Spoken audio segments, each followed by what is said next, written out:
said ayo. I said ayo. I said ayo. One man army against 50, bro. I stand on business.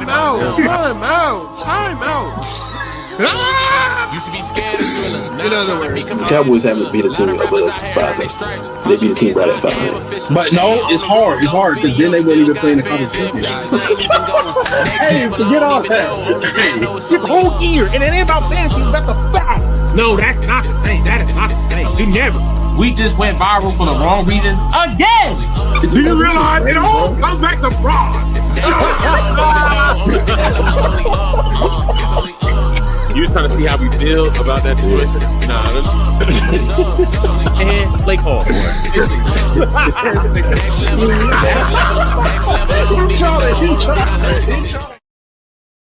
said ayo. Yo. Here we go. Oh, Here we go. man. Our horn got a mute on it, ain't it? Low key. Muffler. okay. Or is that the reason why? Yeah. Okay, we work on it. All Little difficulties today, but nah, man. What's the word, man? How y'all boys living? Good, man. We very content, man. You know, Go. albums out. You know, I have no favorite team in the NFL right now, so we good. Free agent. That is the word of You know what the I'm day. saying? You know what I'm saying? I am sick good. of it. I'm good, bro. Life Oh. is good. Hold on. I'm not a free agent. I got a team. Listen at these guys, man. What's your team? Do We'll talk about it later. okay, don't worry about it, man. I'll tell y'all what the word is, man. You know what I'm saying? Shout out to AJ Brown. You know what I'm saying? He broke news today. So you know, let's just start off with what he was discussing. When you got AJ Brown posted some quote unquote cryptic messages out of Mark chapter 6, verses 10. Go. Also, he said to them, in whatever place you enter a house, stay there till you depart from that place. Yeah. And whoever will not receive you nor hear you, when you depart from there, shake off the dust under your feet as a testimony against them. Assuredly, I say to you, it Go. will be more tolerable for Sodom and Gomorrah in the day of judgment than for that city. Amen. Say amen. Go.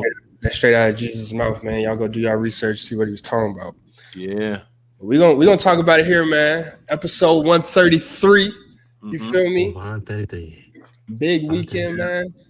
Tuesday, September 30th, 7:38 Central Time. Just had to document that because, you know, now we got the September slumbers out of the way. Football is in gear. Yes, sir. We're coming up closer and closer to getting that new, that first CFP official AP rankings.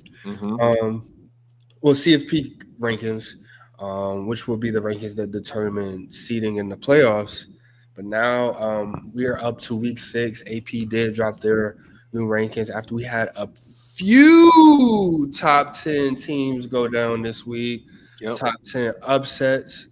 You know what I'm saying? Ohio State remained at number 1. They were tested by Washington, quote unquote. Oregon jumps up to 2 after going into Happy Valley. Penn State whiteout Mo Bamba, number 3 team, and taking them down in overtime. Yeah. Shout out to Drew Assar.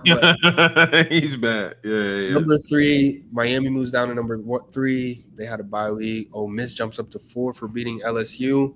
I'll put an asterisk there. And Oklahoma jumps up to 5. I believe they were idle this week as well. And then some more upsets we had. Texas A&M moves up to 6. Penn State only drops to 7. Indiana is up to 8. Texas is up to 9. And Bama for upset in Georgia is back in the top 10, man. Where y'all want to start, man? You know, because I feel like it's a lot going on with these rankings. You know what I'm saying? Bama back in the top 10. Now 7 Bill, you know what I'm saying, over there grinning all of a sudden once more. Caleb Ford. Is it Kalen DeBoer? Or is it just Kirby Smart just can't beat Bama? Is that just what it is? He's just not going to get over that hump. That's going to be his Grim Reaper. I know we talked about it last time, and we were like, it will come down to this or that. I said, nah, Georgia easily in my head. But I'm like, they struggle with Tennessee. They struggle with Tennessee, and they're not a high caliber team. Who, Tennessee is not high caliber or Georgia? No, Tennessee's not a high caliber team, and that's who they struggle with. So I was like, this Alabama game might be closer than we thought. I still thought Georgia was gonna win, but them losing ain't that big of a shocker to me. It's not a Georgia team that's dominant on all aspects that we're definitely on defense that we're used to. I understand those sentiments. I personally say that I did not have Alabama winning at all. Yeah, I was rooting for Alabama, but I think we were going to get crushed after I saw Florida State drop a doozy to the University of Virginia. But football is not a game where A equals B, so B equals C, so C equals A. It's none of that. So I genuinely think, like, this is not a conspiracy.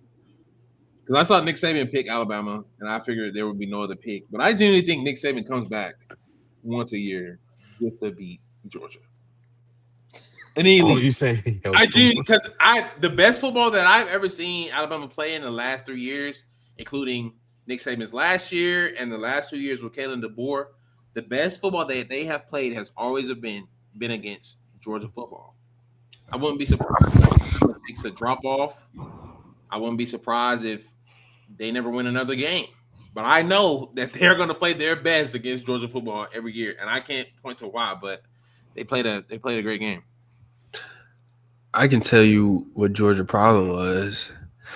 Bro, they overused that sound the whole game. I'm like, bro, it's like ineffective at this point. Like, I gotta save it, bro. Every time I heard that sound, bro, I was thinking Texas and Ohio State repeated a national championship. Every time, bro. Yeah, man. That's good ball, man.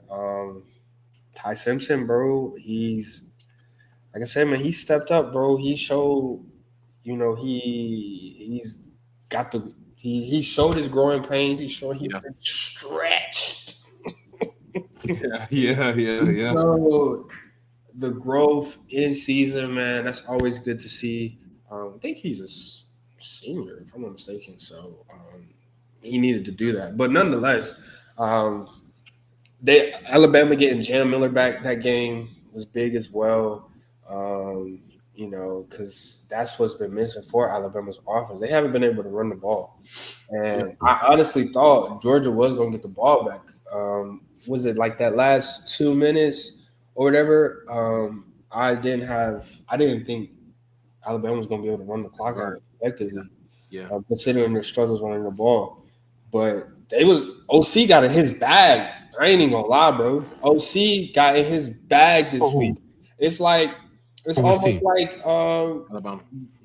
Alabama's OC. I mean, I've never seen me personally. I just never watched enough football. I've never seen 5 wide under the center, let alone having your star tackle out there out wide. So OC got in his bag. It was a lot more crazy plays he called, a lot more plays he dialed up, at the right time and whatnot. So shout out to Alabama's offensive coordinator. He definitely stepped it up. Maybe it was just emotions, because we see how emotions can affect football games. Yeah. I'll say this. If we giving the OC a shout out, if I'm Georgia's offensive coordinator, I'm saying y'all lost this game, not me. They had wide open receivers down the seams, on the sideline, dropping shit. I'm telling you, a couple more catches, and them was touchdowns. So if I'm the OC, I'm mad at I'm saying this is on y'all. This ain't on me. This on y'all. This team sport, but this is on y'all. I can't put you in a better spot. That is fair. There were definitely some miscues from players all around. When you look at the type of penalties towards the end, Georgia DB flying in there like Soldier Boy, on the foul. That's unnecessary. When you look at the drop passes from both Georgia receivers and Ryan Williams early in the game, like, I think that's a part of the college football. The biggest thing for me, though, to speak on the play calling is the third down conversion. I think third down play calling is something that goes underlooked from a average like viewer's perspective, and it's not something I would have paid attention to until they called it out. They converted 13 third down conversions. 13. That means that they were gunning for the first down almost every time. The last play to seal the game, like it was misdirection. Like that's how you call a play. That's how you call a game. You played it to win. You didn't play it not to lose. And when you consider the rivalry, you consider the spur of the moment, you consider the heat. Former coach from Bama, now a head coach who is, like I said, the best coach in the nation to me. You got a lot going on to where you might want to just pull your best punches. So not pull punches. Don't pull punches. So like you got nothing to lose. You're also looking for reputation. You're looking for confidence in your team going forward, because if you lose to Georgia, making it your second loss, your playoff chances are slim to none. So Alabama went in there, backs against the wall, and I didn't really see anything impressive from Georgia's offense. I mean, Gunner, like you said, he made passes, but they weren't caught. And then there were certain plays where the star running back wasn't in the game. I'm not saying that your running back has to be a certain culture, but it's like, hey, like, where's Buddy Boy? Where's Chauncey Bowens on 4th down and 1? You know what I'm saying? Like, where's your star running back when you need him? So, very tough game though. Yeah, I think that was obviously it was a big win for Alabama. It's kind of giving me the same vibes from the SEC last year.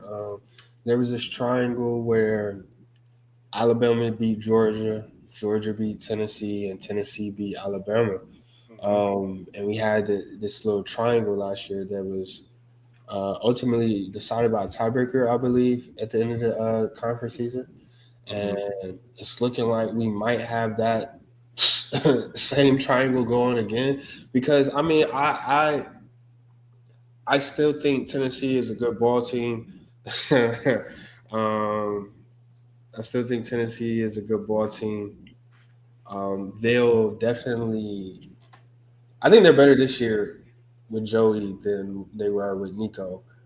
Respectfully, I know they did lose Dylan Sampson, but we see what Nico's doing for UCLA. Like, he's poop water. They won a game yet? He couldn't score 20 points with this offense last year in conference play. So, Joey slinging the rock, man. He slung it at App State.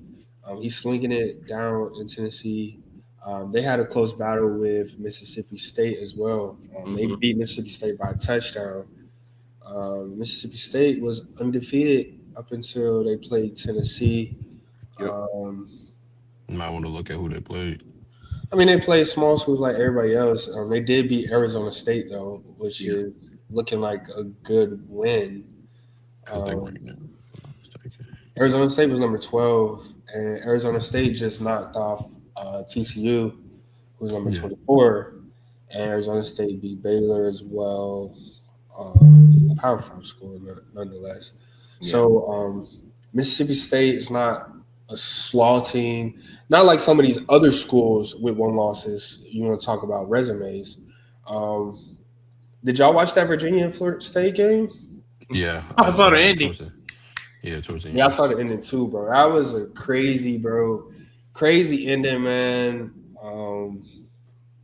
I mean, I can't be mad if I thought the play was a catch, but I mean, you ball with a ball for 10 yards, I could have less sympathy for you. But yeah, man, that was a crazy game, and that was Florida State's L, and that knocked them down to 18. But I just have questions on how you knock Florida State down to 18 when they beat Alabama, who's number 10, and they both are 1-loss teams. They have the same record. The loss of Virginia looks pretty bad, considering the last football legends from Virginia are Rondé T.T. Barber. With all due respect, like Virginia was so excited to win that game, they stormed the field and stormed over children. and people's children. Tripping. It looked like I Am Legend out there. Like, No cap. you know what I'm saying? Like it's one of those things where like The that sun goes loss does not look good considering Virginia hasn't been historically good, and also the season's still early, so Virginia might be Virginia ranked 24th now. Yeah, you know what I'm saying? Like, who knows how they end up, but it's gonna matter at the end of the day, at the end of, like when it's all said and done, the CFP, the Florida State beating Bama might be something if Bama finishes the season. Like I said, Alabama plays good against Georgia for sure. Yeah. We got to finish the season. Like we got Vandy coming up this week, in which Vandy looks better than last year.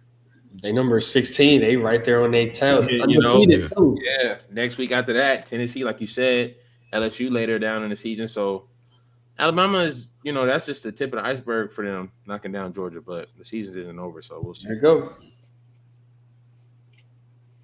They gave me 6 minutes. But there you go. Yeah, Vanderbilt.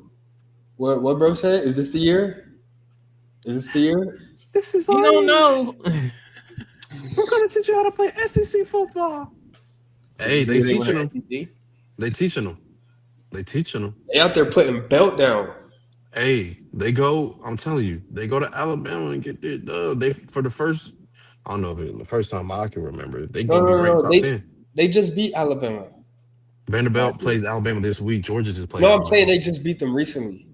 Last year, he's saying like for the first time I'm saying they this might year actually they're win. gonna be ranked top 10 if they beat Bama this week. No, what was you about to, oh, my fault. What was you saying? You don't know the last time what? They were. I don't think in our lifetime they have ever been ranked in the top 10. Oh, okay. That's yeah. all I was saying. Oh, okay. Yeah. Yeah, they beat Bama. You gotta put them top 10. I mean, that's Hands down, you can't. 3 in Bama too. That's 3. That's 3 road Power 5 wins. A lot of teams can't say that right now. You know what I'm saying? Yeah. Or Power 4 is my fault. And to say that the fall of LSU is coming, it has started.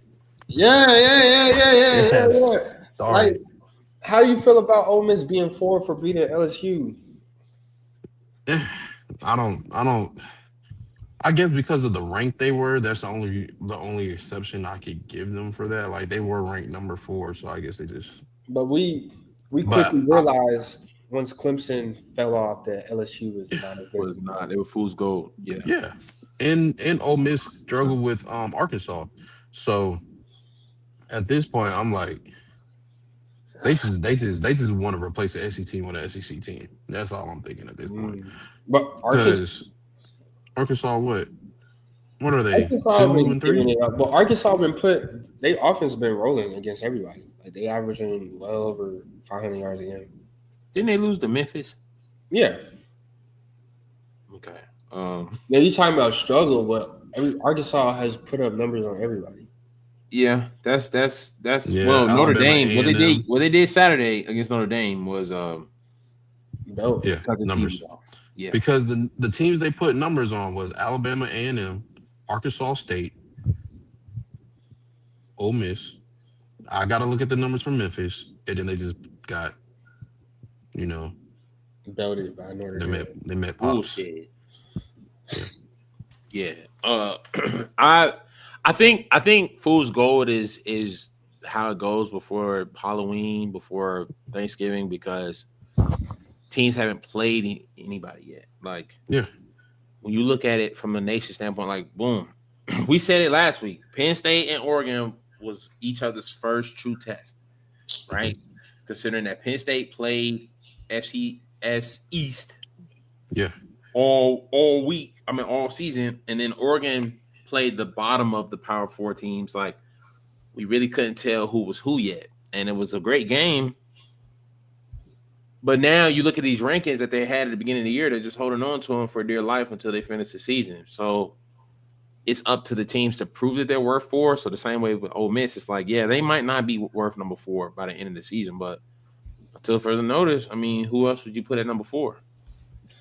I mean, who would I put at number 4? I mean, Ohio State, Oregon. I guess that's a good win. Miami has a good win. Let me see. Oklahoma was idle this week, right? They didn't play anybody this week. Yeah, they were idle. They only have they have Auburn and Michigan on their resume. Wait, let's talk about it. Y'all respect Oklahoma at number 5 with the loss of the quarterback? Mind y'all, before y'all answer, y'all the same team that said Florida State didn't belong in the playoffs, but keep going. No, I didn't say that. Oh, you mean Yes. a couple years ago? Yeah, yeah. I didn't say that. No, I did not. Did you in person not say that? I don't know how they. I said that. Western said that for I sure. said that. I don't know how they. I don't know how they go from 11 to 5 after being Auburn. I don't know how they do that and lose your quarterback. You lost your quarterback, and he was Well, your offense. we haven't seen them without their quarterback yet either, though. So We did see Florida State without their quarterback, and they could barely get across the 50. yeah, But nevertheless, They had a defensive studs out there. Defensive touchdowns. Hello. like I mean, like, and did Oklahoma play last week? No, they were off. There was a bye. So they jumped from 11 to 5 in a bye. They no. jumped up 2. They jumped from 7 to 5 during the bye. They jumped from 11 to 7. Okay, yeah. okay. Dang. I mean, I guess I wouldn't put Ole Miss at 4 though, just because I don't think LSU is a number 4 team, so it wasn't worth jumping. I mean, So would you put Texas A&M? TAMU. I kind of respect that more than I respect Ole Miss. A lot of SEC teams out there, man. Yeah, Brother, for now. Brother, please. It's what, 1, 2, 4 Big Ten schools in the top 10. What you chatting about? And for SEC, 5. 6, 7. You know what I'm saying? I'm just Yeah. Dang. I thought I had a pool, but maybe I don't. But there's some pretenders on there, so it'll Yeah, weave there out. are some pretenders. It'll weave out. On the other 6:30 game, you had Oregon and Penn State, man. absolutely. We seen Oregon, Dante Moore get tested for the first time. We seen Penn State once again cannot be the top 10 opponent in the Big Ten. Yeah. Top 10 opponent, period. You're at home, whiteout conditions, Mo Bamba's jumping in the stadium, and you still can't beat an Oregon team with the unproven quarterback. Was this game more about Oregon, or was it just Penn State doing what Penn State does? Both at first half, it was a stalemate. They ain't getting nothing but some It was kicks off. 3-3, wasn't it, at halftime, I think? Yeah, it was 3-3 at halftime. Yep. So at first it was just some stalemate, and then they start acting like they know how to play football. So I mean, overall, because I like Penn State defense, I don't think they're a slouch. It's just that quarterback when the world, he's like Avatar, bro. When the world needs him most, vanished. So yeah, so it's like it played both. It showed Oregon can finish the game and do what they need to do. And Penn State also shows like we know who your quarterback is. Nobody's scared of him. Definitely not in no fourth quarter. Bro, or overtime, technically. Yeah. I mean, Drew Aller went 14 to 25, 137.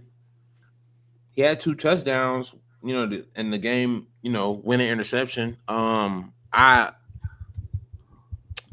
We talked about Drew Aller last year, right? And it's no disrespect to him as a human being or anything, but like he can't cut it. He genuinely can't cut it.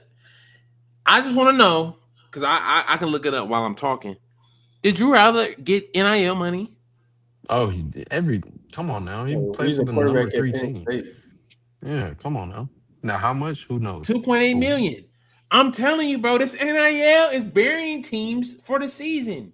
When you have, you said he get how much? 2.8 million. When you have quarterbacks who are not outputting, normally they would be benched. And I'm not saying Drew Aller deserves to be benched after last night, but last year he showed that he couldn't deliver against Notre Dame. So he comes into this year starting again. Why? Did anybody else get a shot at taking a starting job? Did he? And when they play Ohio State this year, when they play Indiana this year, and he plays bad again, is he going to continue to start because you paid him $2.8 million? I'm telling you, bro, NIL, bro, is real dangerous, bro. Yeah. In times, get right with Jesus for real. Talk about it because look, like I said, bro, they had Boo Pribula behind him. He's now the quarterback in Missouri. And he is, I believe he's a senior this year. Gosh, where did he go? So to Drew Allen's NIL money, you have Boo Pribula. He's a quarterback in Missouri this year. He was the backup to Drew Allen. And I mean, I'm looking at his stats. They look a lot better than Drew's. He has 1,200 yards, 76% completion rate, 9 touchdowns, a 3-to-1 touchdown interception ratio, and 121 yards on the ground. So, and he has Missouri undefeated in the SEC. They have good wins over Kansas and South Carolina. I mean, considering it's early in the season. And this was South Carolina with Lenore Sellers coming back. Lenore Sellers was back this game.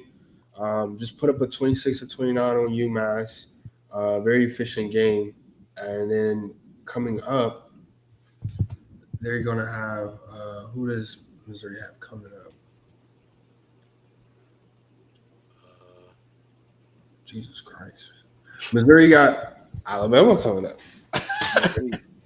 They get Alabama after Vanderbilt. So that's going to be like their first test. Yeah. For real.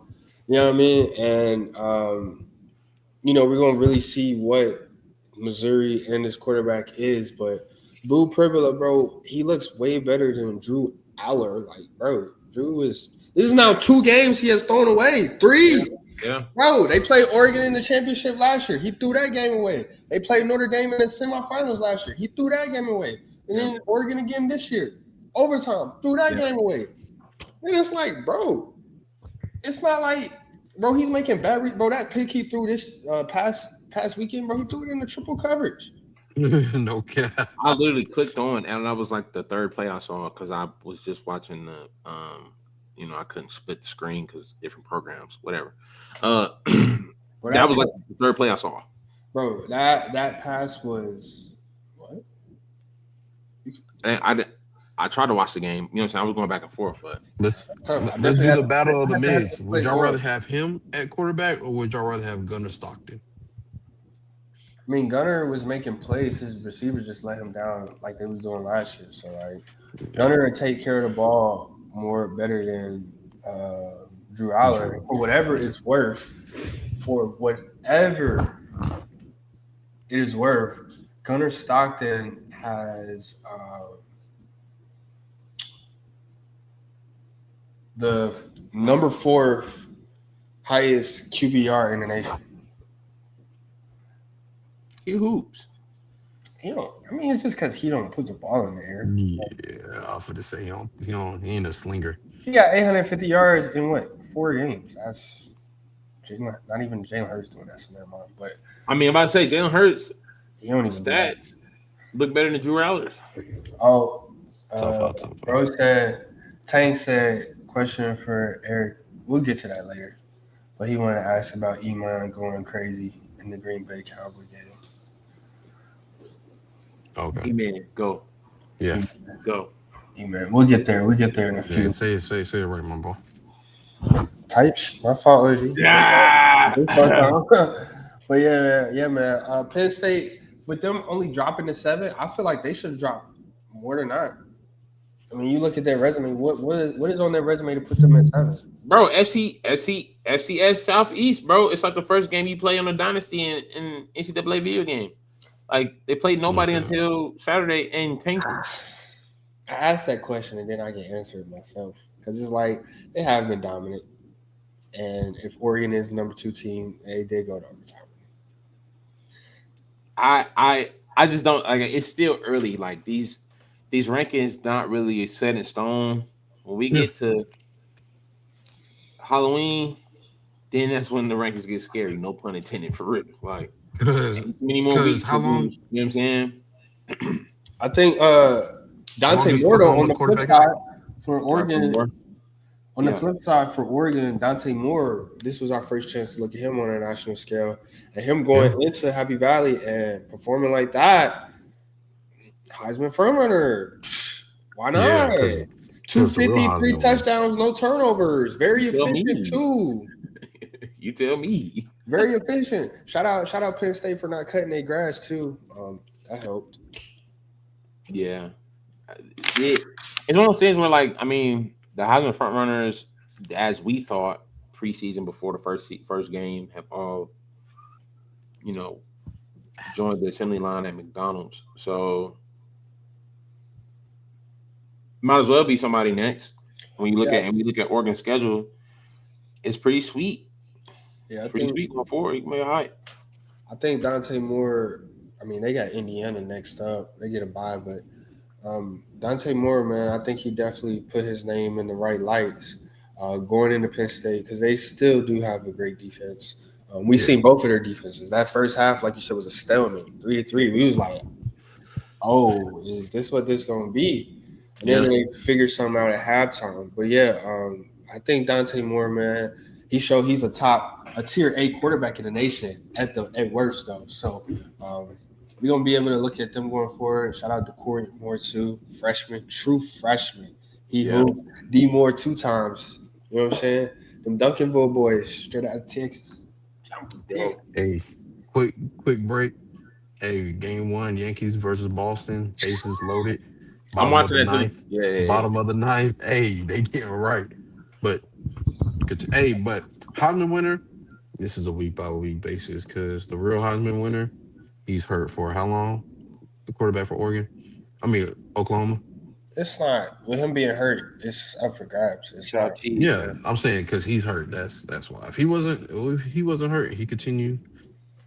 Oklahoma would definitely have another Heisman Trophy winning quarterback.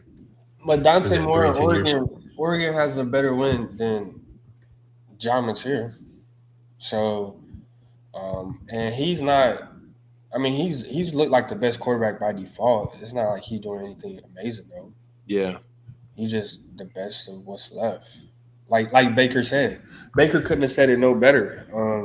So I think it's a lot more. Like you said, it's a lot more to play out. A lot more big games to be had. I think this was a big one for Oregon. They get Indiana up next, who was 5-0. They had a quarterback who went crazy against Illinois. He was in Fernando Mendoza. He had 5 tutties on Illinois. And they had him in the running as well, but they had a slow game this week against who did Indiana play? Yeah, Iowa. I mean, Iowa plays people close, but whatever. Well, they both coming off byes for that game. But for Penn State, man, like what's next for them? Because now with Penn State losing to Oregon, does this make the Ohio State game a must win? Yes. Yeah. Because you're when you look at their rankings of the top 25 schedule of the top 25 record that they will have at the end of the season, right? You're probably looking at Ohio State. If they lose, that's another L on top of the Oregon that they already have, and then Indiana, depending on where Indiana ends up, because I think they'll be in the top 25.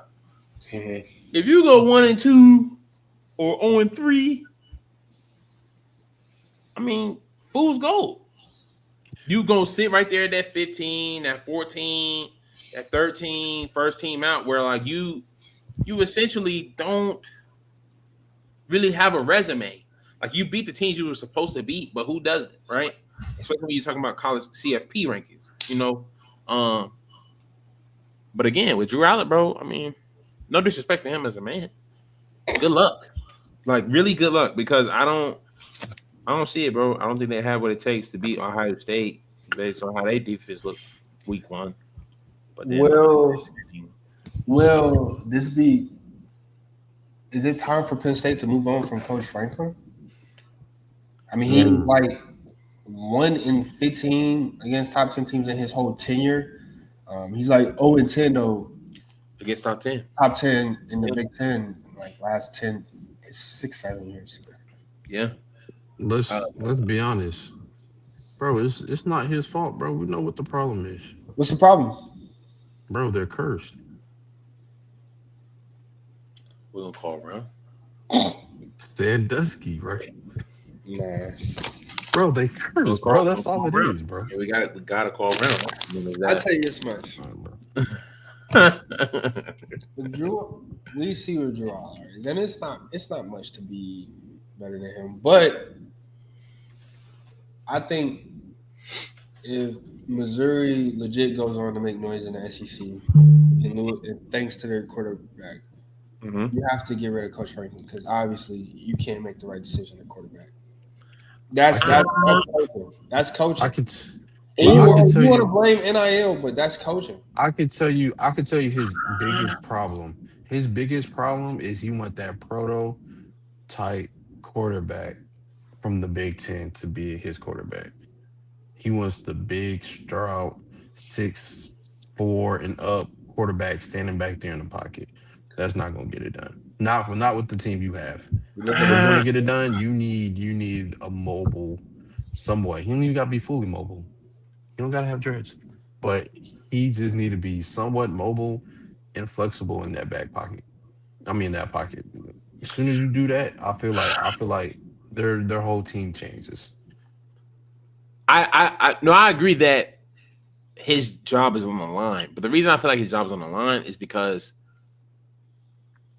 we genuinely don't know how the locker room thing goes now with NIL. When you look at because these boys are not considered professional. According to the original definition of sports, when a player gets played to play, they are no longer amateurs and they're not professional. So these kids are not professionals. And you look in the professional football realm, Jerry Jones is somebody who is an owner who has a lot of influence on the football field, and he shouldn't have. But he does because he owns the team. We don't know what these boardrooms look like. We don't know what these trustees look like when they're giving out these millions of dollars of NIL. We don't know the kind of conversation they're having with these coaches. And if they are saying, like, play the players we pay, I mean, his job is safe.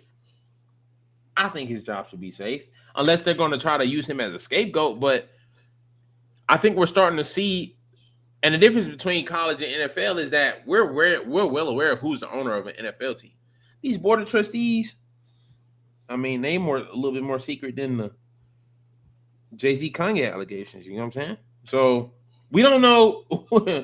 We don't really know what's going on in them boardrooms to where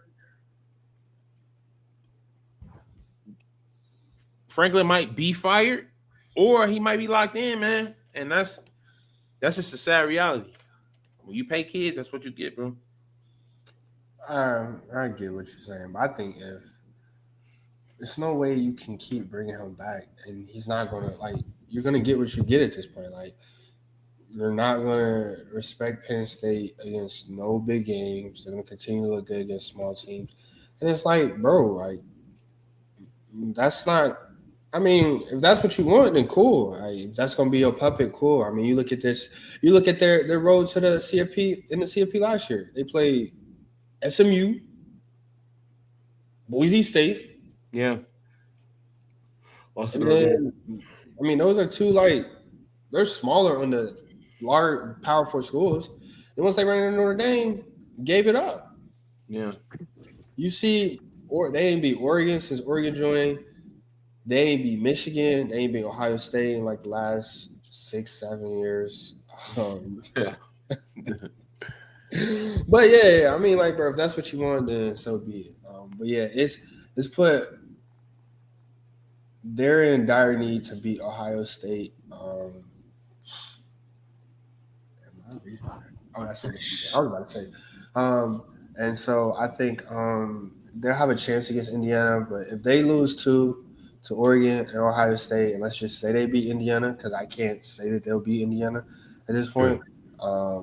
I don't think that would be enough to get them in the CFP with that resume, and you're going to miss out on the Big Ten championship. This is all I gotta say to Penn State. Penn State, if you go from a Patterson to a JJ, you will start winning these games that counts. That's all you gotta do. An in pocket quarterback to a quarterback that can extend plays. That's all you have to do. Easy. Drew Aller is not an in pocket quarterback. If that's what you're saying. Well, he's out of pocket for the way he Yeah. runs. Period. When he get out of pocket, Yeah, he's out of pocket. Yeah. he's Was like it? He's 'Cause not out of the pocket. He's out of pocket. Difference. he's He's they wide. don't even. The offensive coordinator don't even believe in them. Because like, what is it? They started off overtime with 3 straight runs, if I'm not mistaken. Let me see. At that point, I mean, give it best to the hot players. hand. Yeah, give it to the hot hand. That's Yeah, football. they went 3 straight touchdowns. They didn't even believe in him. 3 straight runs, my fault. So yeah, and I'm looking at their last touchdown drive in regulation. Run, incompletion, run, incompletion, run. He Consistency. had 14 yards passing on that last touchdown drive for them in the fourth quarter. They don't even believe in him to win them the game. So this is their last year with him, and it's probably gonna be the last year with James Franklin. So it is what it is. Yeah. Texas. Let me see what the conference standing is looking like at this point. Where things are shaking up. Big Ten is being led by Indiana and Oregon right now. Both 2-0. SEC, Ole Miss. Ole Miss 3-0 in conference. Yeah. Tough. And everybody else is next best is 1-0. You got Missouri, Vanderbilt, Oklahoma, TAMU, Alabama. Yeah. Georgia Tech might run away with the ACC, but whatever. I mean, they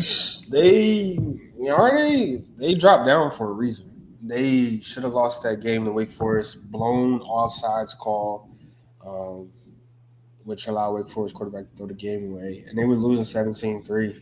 It took a gallant comeback for them. So I wouldn't put too much stock in that. I mean, Haynes King is Haynes King. He just plays football. So, but yeah, Virginia 2-0, Duke they 2-0. Let me see what big games we got coming up this week. Top 25 looking quiet. As far as matchup, I mean, Texas got Florida. That might be a game. This is going to be Texas. I mean, You want it to Florida be. sucks. Offensively, Yeah. You want it to be. Florida got a defense that I'm going to respect. And this is going to be Texas' first test since Ohio State. They played San Jose State, UTEP, and Sam Houston since then. And so now Florida State, now Texas is about to get an SEC player. They're going to play Florida this week and Oklahoma next week without their quarterback, so whatever that's worth in the Ram River rivalry. But this is going to be good to see how Texas has improved since that Ohio State game because Arch looked rough, bro. And we're going to see what he can do against this Florida defense. Yeah, man. It's one of those things where I hate to keep bringing up NIL, bro, because it seems like I ain't prepared. But what I'm saying is, at this point, you would think the quarterback play across the nation would be better than what it is. And if it was this bad in camp, it's like, why did we not get a look at other quarterbacks? I don't know. I don't think it's NIL. I just think these boys ain't built like that. Definitely when you get it across. These boys, it's two things. These boys ain't built like that, and it also exposed your coaching. Who are you as a coach? Yeah. Nah, because even like I'm gonna get back to Texas briefly, but like even with like Ryan Williams, right? Freshman year, 17, coming in, like he goes crazy. You give him a whole year on a college campus with millions of dollars. He gets to the streaming. He gets to, starting to show some self-love or whatever. And he's dropping wide open passes. The focus isn't there anymore because of these kids. Like I don't know what I would do with $2 million at 18. Like, bro, I wasn't even. Never mind. Arch Manning, 61% of his passes, 3 interceptions, most of those. I mean, he threw one against Ohio State, or he threw two. I think it was only one. But like, I think he threw one up at the end, right? yeah, this is either. I don't think this is going to help. If Florida beats Texas, I don't think this helps Florida. I think it just exposes Texas because Florida has shown that they are bad. Yeah. Period. So like, if there is no hope for Florida season anymore to me. Yeah, See the shot. So if Texas loses this, yeah, Archie put the fries in the bag. He'll never put fries in the bag. His life like Manny. Go. Well, they're already using the next nephew for a commercial. So, bro, he's in every single commercial there is for college football. Okay. There's 2 more games, Brando. Yeah, there's a few good games. Like we said, Alabama, Vanderbilt. Yeah. And then we have Florida State need to bounce back against Miami. They get a bounce back against Miami. Florida State's hosting Miami. We're gonna really see what Tommy Castellanos is really about. Because I mean, like he gave his team a chance to win against Virginia, just wide receiver, ball for 10 yards at the end zone. That was a crazy dot, though. It was a crazy dot in the pocket. Yeah. So for him to throw the ball when he needed to. But Miami, they was idle this week, bye week, rest up. They've been tested this season. Does Florida State have a chance in Tallahassee? You know what I'm saying? The Axis is going to be going crazy. 6:30 game under the lights. Oh, is it going to be enough? I don't think they do. Yeah, I think Florida State gets a dub. There we go. I think Florida State gets a dub. Why is that? But because I think there we go. I actually want to give it to Stadium Pulse. They're gonna be so hyped. They're gonna be so hyped. And I still don't think this Florida State team is. I still don't think this Florida State team is like some hoes. So, and who Miami beat? I ain't got the record up. Who Miami beat? They beat Florida. I know that. Notre Dame. Florida, USF. And I think they had a tune-up in between that. Let them. So, yeah. I'm looking at it. I feel like this Miami team is, we all said it, is definitely better than, as an overall team, than last year. They have an experienced quarterback. Hey, Carson ain't never win no championship. He lost, right? Carson ain't got no ring. With Georgia? Yeah, he ain't got no ring. The conference ring? I think so. Yeah, because Bennett's the last one that got a ring. So yeah, they got an experienced quarterback. But on my parlay, I'm playing Florida State. Florida State make money line. Money line.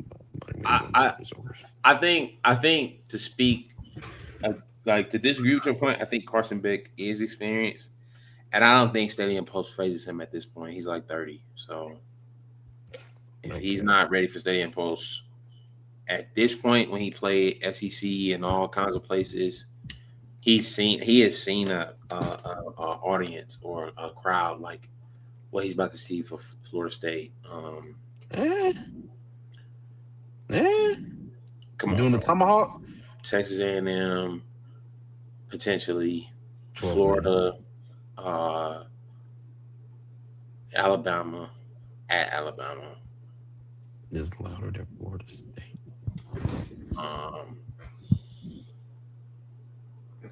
Yeah, is it? Yeah, I don't know if those. I mean, the chant, that chant is more iconic, but like, it's still pretty crazy. That's like saying, Alabama, Georgia games be louder than Penn State whiteout games. No, nothing's louder than a Penn State whiteout. But we just saw Stadium Post doesn't matter if your team can't play. Kept them to 3 at halftime. I mean, they get tired. It's cold up there. What I'm saying is, when you got a quarterback like that, yeah. But I definitely got more faith in Florida State quarterback than Drew. There's not. And Drew Aller. Well, let's see. Carson Beck has played. He started I mean, You played what, 2 years, 3? he started 2 years at Georgia, and I mean, I guess the biggest stadium post would be what, Auburn or Texas or Ole Miss or Bama, one of them four. But I don't think. No I think Tennessee. yeah, I don't think he played at he played at Tennessee. Tennessee. He played at Rocky Mount Yeah, That's one of the they know largest him to be stadiums in loud. the world. over Florida State Stadium post. No, I said it's one of the largest stadiums in the world. You do whatever information you want with that. You know what I'm saying? I don't know if the stadium like NCAA stadium post doesn't have them up there, but I Tennessee don't Stadium know. is the largest At in the Florida world. State in Tallahassee, 6:30. I think it'll do something different for Carson, but it's not going to be all about Carson. Fortunately for him, they have a great defense in. They have a great defense in Miami. Um, so lucky for him. And what was the other game? Big game that week? This week? Mississippi State and Texas A&M. JMU. Marcel Reed. I mean, he's still got a little more to prove. And they could very well lose this game. I'm not going to be surprised. I wouldn't be surprised if Texas A&M loses this game. It was kind of slow this week against Auburn. That's fair. I think Marcel Reed is very talented. But we just got. I mean, we got to pay attention to what they're doing out there at Mississippi State, man. Like they competed down to the last second with Tennessee, Mm-hmm. and they have a chance to potentially save their season and still be a playoff team, if you ask me. Yeah, So this game is big for them. absolutely. Absolutely. And we'll also get the first test for Houston. They're hosting Texas Tech. That's going to be a big game for the Big 12. Texas Tech, number 11, going to Houston. Houston is undefeated, but they have not played anybody. They ain't played anybody at all. So, I mean, this will be a big game for Houston and the Big 12. If they, the best team in Houston played with Colorado. Yeah, it's not saying much. Yeah, probably. If they can beat Texas Tech, man, I think Houston jumps In the 25. 25 for sure, but how high? Yeah. 22 at most, at highest. We call round on that, man. Get into some NFL football, man. Shout out to him, man. We're week 5. Yep, starting on them bye weeks. Starting up. This was week 4. Yeah, this would be week 5. Mm-hmm. Power ranking. That's Power rankings. Yeah. Power rankings, man. P, go ahead, kick us off. I'll go second. Monkey in the middle. Number 1 team. NFL power rankings. 2 weeks in a row we made them say it. This is amazing. Number 1 team, Philadelphia Eagles. You like that? That's a good team for you? Oh, where is my banner? Philadelphia Eagles, tight. I'll go Bills at 2. Give me Lions at 3.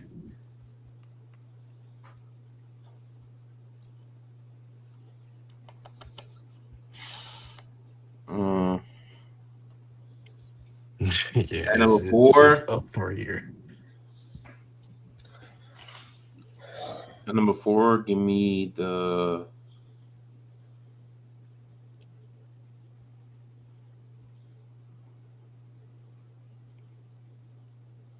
number 4. You already said them.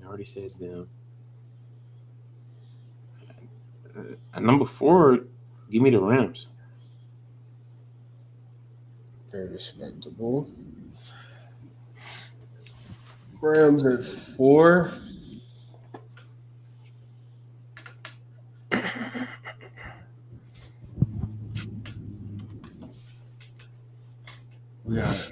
We We got Eagles, Bills, Lions, and Rams at 4. So at number 5, I'm gonna go. Hey. But number 5, we'll put the Buccaneers.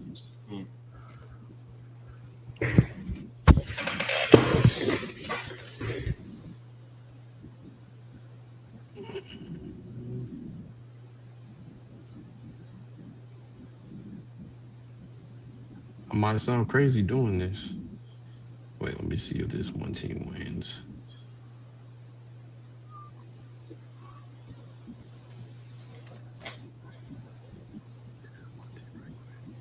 Bro, I can't help it, bro. Give me Yeah. give me Jacksonville. Okay. They're the only ones with the win that's not against like all losers that's Right. left. Oh, Green Bay. Right. Green Right. Bay. Green Bay. P, you got 7. Yeah.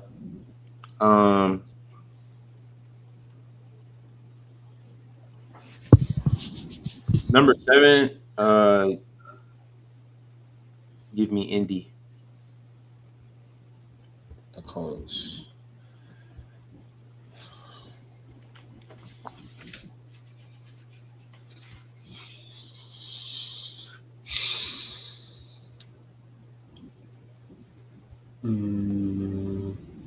Colts at 7.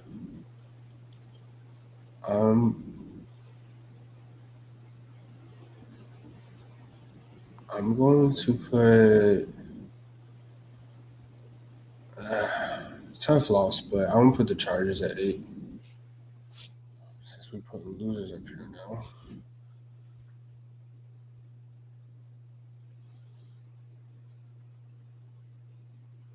Ugh.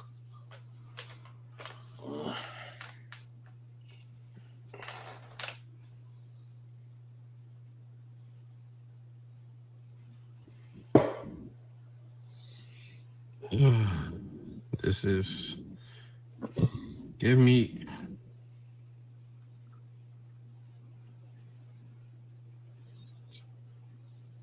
ooh, this is ugly. P, you got 10.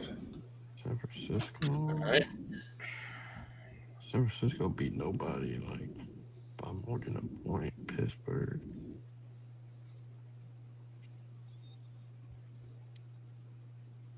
What number am I at right now? 8? 9. 9? Bro, give me. This is pitiful. Give me the only team.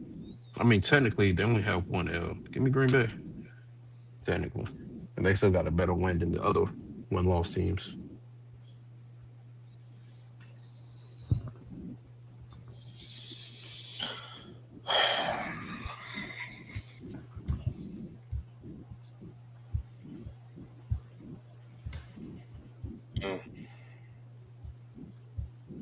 Shout out to the NFL, man. That's what they do to you. At number 10,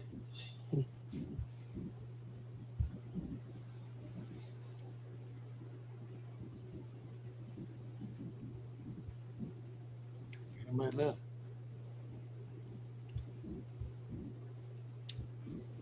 I'm not really a fan of there.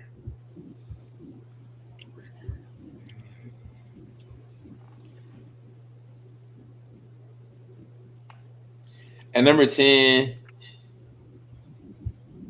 give me Seattle. Type shift. And there you have it, fellas. Those are That is Isaiah Pie's Week 5 power rankings. Eagles at 1. Eagles jump up to 1. I need 7 Bills to explain what he saw from the Eagles to put them as the number 1 team in the football league. What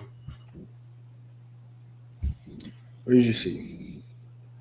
I saw a pretty solid win over a formidable opponent.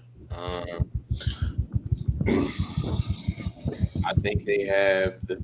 We can hear your knees shaking, I bro. think they have the best week. 4.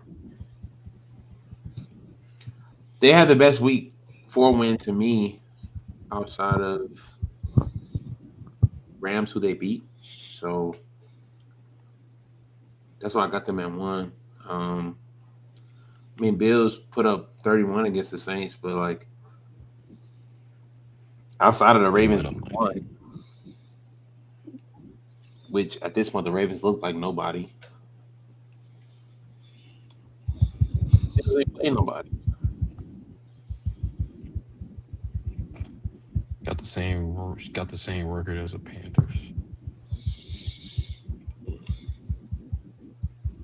That's why I got them above the Bills week 1. Do they look like the cleanest team? Nah, far from it. Football's a dirty sport. And not even that. It's just Randy.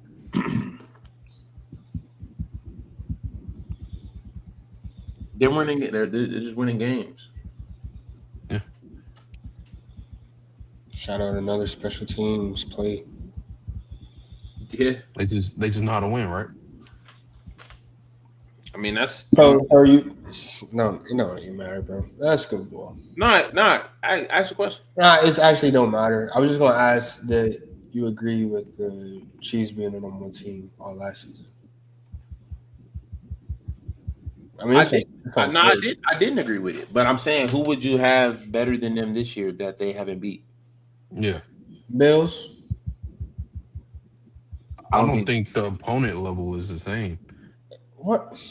Oh my god! at all. Bro. This What do is you not mean by college that? football, bro. Y'all watch the game, bro. Like y'all watch the football game. Y'all watch what these teams are doing, bro. Like let's not act like this is pen and paper sport. No, it's not pen and paper, but do you? So was the Bills game against the Dolphins a good turnout, a good showing? It was week 3 though, so it was a few weeks ago. So The Dolphins. I mean, their record is trash, but they're not a slaw team. Okay. And then they won by 1 touchdown against a 1-3 team as well.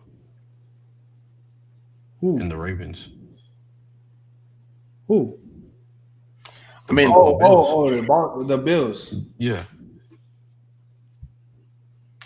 The Ravens is not a slaw football team. the Bills' only impressive win to me is the Ravens.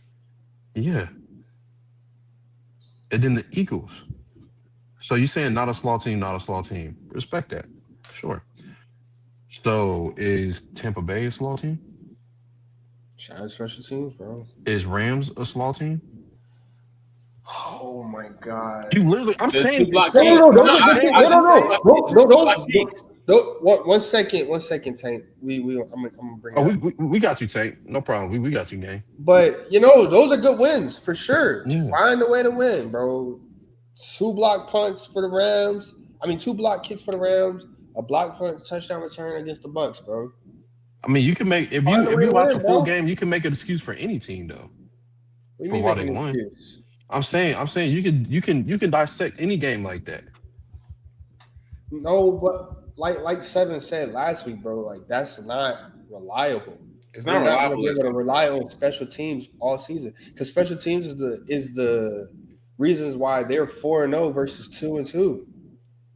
It's not because of that offense, and it's not because of the defense. So you're handicapping them for executing on a side of the ball that they need to execute on. Like they don't practice special teams. Special teams. Like, I don't get why you're.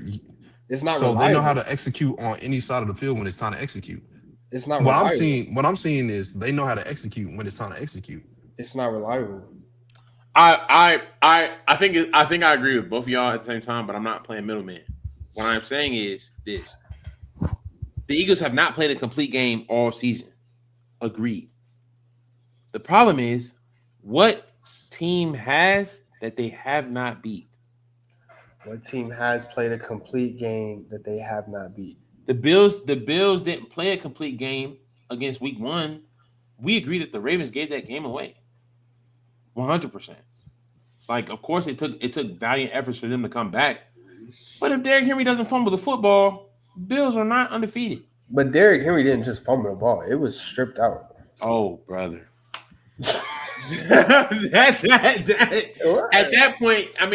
point, we can argue semantics about it. But like, if you, yes, they like, did. I agree. Who was they? I agree that the Bills had a good win. But what I'm saying is that was not a complete game by the Bills. It's Sway said the Bills did play a complete game. Then that means they played a complete game. You don't even watch football. They were down really. 15 points. They were down 15 points with 8 minutes left. If any team lets a team come back 15 down with 8 minutes left in the game, are we going to say that team did not give the game away? Did we not say the Ravens gave the game away Week 1? Or am I tripping? Yes, y'all did. We did. I mean, I'm not trying to, you know what I'm saying? Move on. They play the Jets next. You know what I'm saying? The Dolphins, they got out big against the Dolphins.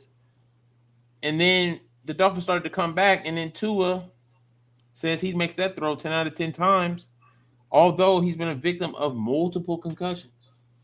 With all due respect, it's like division game, we can say that, but we can also say that division game for the Eagles-Cowboys, which was a good opening Week 1, and I think the Cowboys win if they don't drop the passes. I think the Cowboys win if they don't drop the passes. But what I'm saying is you can go if. If we're going to play ifs, Bears should be undefeated. You know what I'm saying? Okay. If we're going to play ifs, we can play ifs. But what I'm saying is when you look at the complete teams and who they have played from the competition standpoint and the performance standpoint, there's not a better team in the NFL right now. Because no team on this list has played a better roster, a better team, and beaten them. Well, that's fair, bro. I mean, it's fair. Special teams is part of the game. I'm not negating that. It's just nothing that you're going to be able to rely on to go win the Super Bowl. Nah. Almighty Tank said, "Is AJ Brown time up in Philly?" Great question. I mean, when did he get paid? Last year? Last year, he's under contract. Yeah, he got his contract though. He's getting what 30, 35? Maybe this is me. We winning games. You paying me my money. You paying me my money. We getting rings. I just got to do a little cardio. Like, what else do you like? Come on, brother. It's like I don't see any. And if he goes somewhere else, if it's not the Lions, if it's not Kansas City, if it's not a team that you know can win, he's not gonna be happy then either. He's not gonna be happy with losing. So I mean, I don't think his time's up because the grass ain't green on the other side. He came from Tennessee. Yeah. Even though they did make it to an AFC championship. Was he on that team? Yeah, he was. Yeah. Even that was never going to happen again. With that team. I mean, right about now, I'm pretty sure he wouldn't mind being in Tennessee with Cam Ward because Cam Ward has nobody to throw to. But nonetheless, he can't ask out because they are winning. He literally can't. And it would be selfish of him to do that. His contract is through 2029, so he's going to be in Philly for a minute. Yeah. But he's on a 32. He's only getting 32 M's a year, so it is a wide receiver one friendly contract. There's a lot of teams that would love to have a wide receiver one for 32 million, a top 5-ish, top 6, 7 for sure receiver for 32 mil. A lot of teams would love to have that. So if he does want out, there is a market for him, but he can't do that. They just won Super Bowl. They're winning games. They're undefeated. Yeah, he can't ask out. It's the word is not okay. So let's say since he wants to bring up scripture, let's bring up scripture, right? Let's say if he was a Christian, right, but he wasn't getting the house, he wasn't getting the promotion, but a revival is going on in America. He's just ungrateful. That's what you call it. in the church world. But in the football team perspective, like it's still ungrateful, but it's different in regards to wanting to be valuable. Like I have no problem with him wanting to be valuable because his first year he was a top 5 receiver in the league. They made it to the Super Bowl, and feeding him the football works for their formula. So when you look in this year, when they aren't really getting any offense going for anybody, it's not really like that. That doesn't sit well with him. But he did get 9 targets against the Bucs. So unless he wants to say that the quarterback's not doing his job, which he wouldn't say because that would be ungrateful. Yeah. I mean, he's stuck. He's stuck. Yeah, I like to bring up 2 points. Point 1, like last week, when they need him, they'll go to him. Last week they needed him against the Rams. He got what, $1 something and a touchdown. 109. Yeah. Yeah, and a touchdown. And another reason he can't say nothing, because Saquon Barkley literally gave up an MVP trophy just so they can win. He sacrificed to the tush push. His own numbers, his own stats. He sacrificed to the tush push and his own numbers in 2K just to get a ring. So when you got a player on your team, on your side of the ball, that's not complaining, and he's still sacrificing to this day, he's not eating, it's kind of hard for you to come out and say something. You just look like a horrible teammate at that point. When you look at it, though, some of the great receivers are built like that, though. Yeah, I mean, and I don't blame him because it is flirting with that line of I want to be important to this team and I want to be an impact to being like straight greed. Like, I don't think he's asking, I want to be 100. I want 103 touchdowns every game. But I think he's saying, I want to be a focus point. Like, give me a sweep. Give me some comeback routes. Give me something. Let me be involved in gaining some yardage or something. And I'm not mad at it. I don't want to just be out there running around either.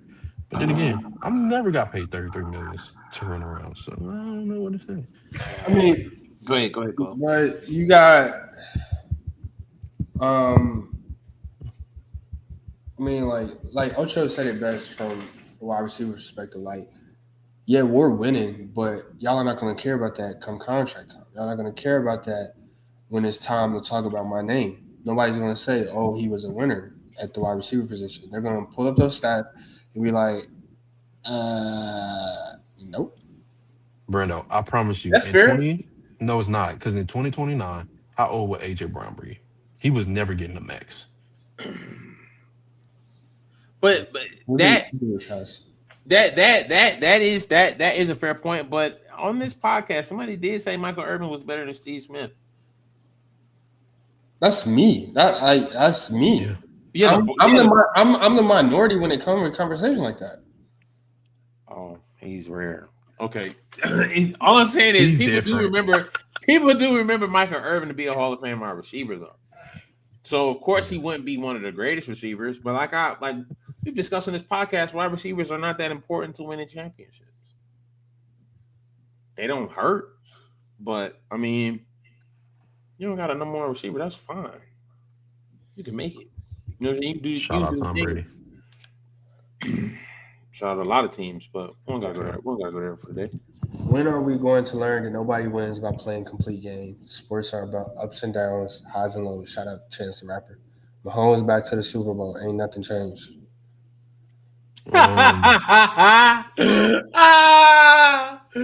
Oh my gosh! Did he bring up somebody that's not even in our top 10? Hey, but like, let's be for real though. Like, I mean, bro, the AFC is wide open. Yeah, hands down. And I don't know why. I don't know how the Steelers didn't make our top 10, but I was thinking Steelers over Packers. About to run away with the AFC North at this point? I mean, that's fair to say. It's not ridiculous to say because some folks said they was gonna have the number 1 pick in the draft, and now they got to be number 1 seed in the North. I did say that. Let me respond to that comment because I know exactly who said that. Here's the thing, bro. It's funny how like all of these teams that we're discussing are getting credit for beating the Ravens. The Lions are in the top 10 because they beat the Ravens. The Lions have not played anybody else impressive for them to be in the top 10 other than the Ravens. They played the Packers. They lost. And But, lost. yeah. BTA. But you They did say played the play. Bears. They played the Browns. They beat the Ravens, and now they're our number 3 team. Who did that? Right? They're the only undefeated team. Lions you are mean? not. Left Lions are not from. I'm not undefeated, but 3-1. No, they're not. They Yeah, said they're, that. They were no, not they're the only 2-2. 3-1 Yeah, they're team. not 3. Oh, I they're know, three. but I don't. They I were don't not the respect only other 3-1 ones. team. They weren't. Yeah. But whatever. The Bills. We're literally arguing to be the number 1 team because they beat the Ravens. All the other teams that they played, water, dog water, absolute dog water. The Chiefs before Sunday, dog water, and now they beat the Ravens. Which that is the worst the Ravens have looked bad. That's the worst that Ravens have looked all season. Steve Spagnuolo, favorite quarterback to play is Lamar Jackson, 100%. Derrick Henry only gets 4 carries in the first half. And now the Chiefs are going back to the Super Bowl. Can we just accept that the Ravens suck? Can we accept that? That defense. Because every team is getting 2 points off of beating the Ravens, who looks as the worst that we've seen them in a while. But to the Mahomes point, I mean, like I said, AFC is open. There's probably 4, 5 studs in the AFC, if that. At what? Are they the best in their division? Because the Jaguars, they need to go. Colts, we finally see them against a competent team. You got Bills and Chargers. I know Chargers got a bad L, but they have great wins. Who's you the got great Bills, one again? Chargers, Colts, decent. AFC is open, bro. AFC is open. The Chiefs just beat the Giants, who just beat the Chargers. Well, Broncos look like they we know that's still. not who they is still the can't Chargers' really- great win? Broncos look like they still can't really get it together. Raiders stink. AFC North is chicken. Steelers is like Steelers defense. I can't even say it. They did get a pick. Just to remind you, the Chiefs are 1 game better than all of the teams in AFC North, and now the AFC is wide open.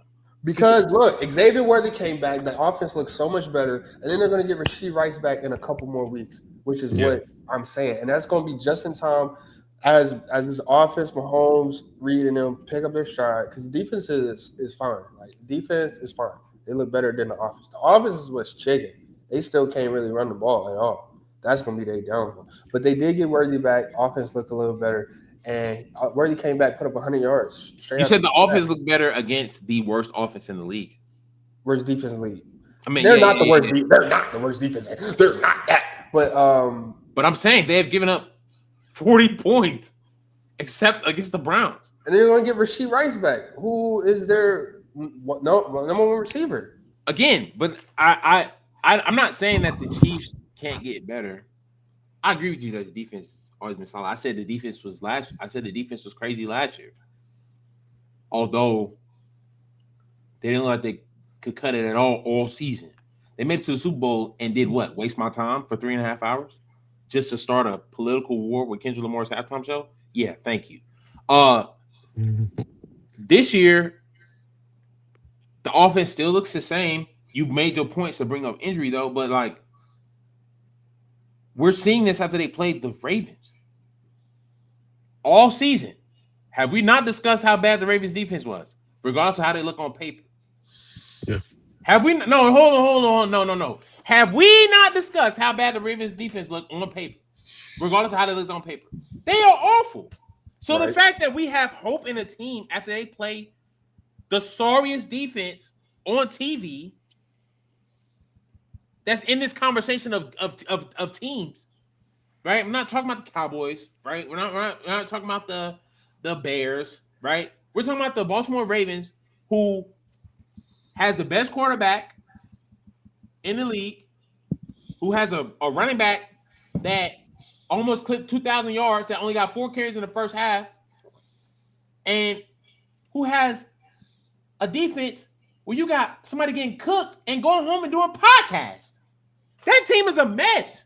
So if we're giving teams cool points and hope for beating them, that means we're just running out of content, bro. That's what we're doing. We just gotta realize like who's who. We gotta find another team to talk about because we can't.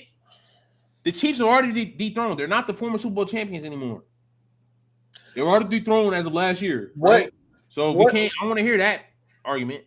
No. What it said, Mahomes back to the Super Bowl. What team in the AFC is standing in between the Chiefs and the Super Bowl right now? Because you talk about Spagnuolo love playing Lamar. I'm pretty sure he also love playing Josh Allen too. In the playoffs. No, I didn't testify. I didn't testify against the fact that the AFC is not wide open. My argument was not there.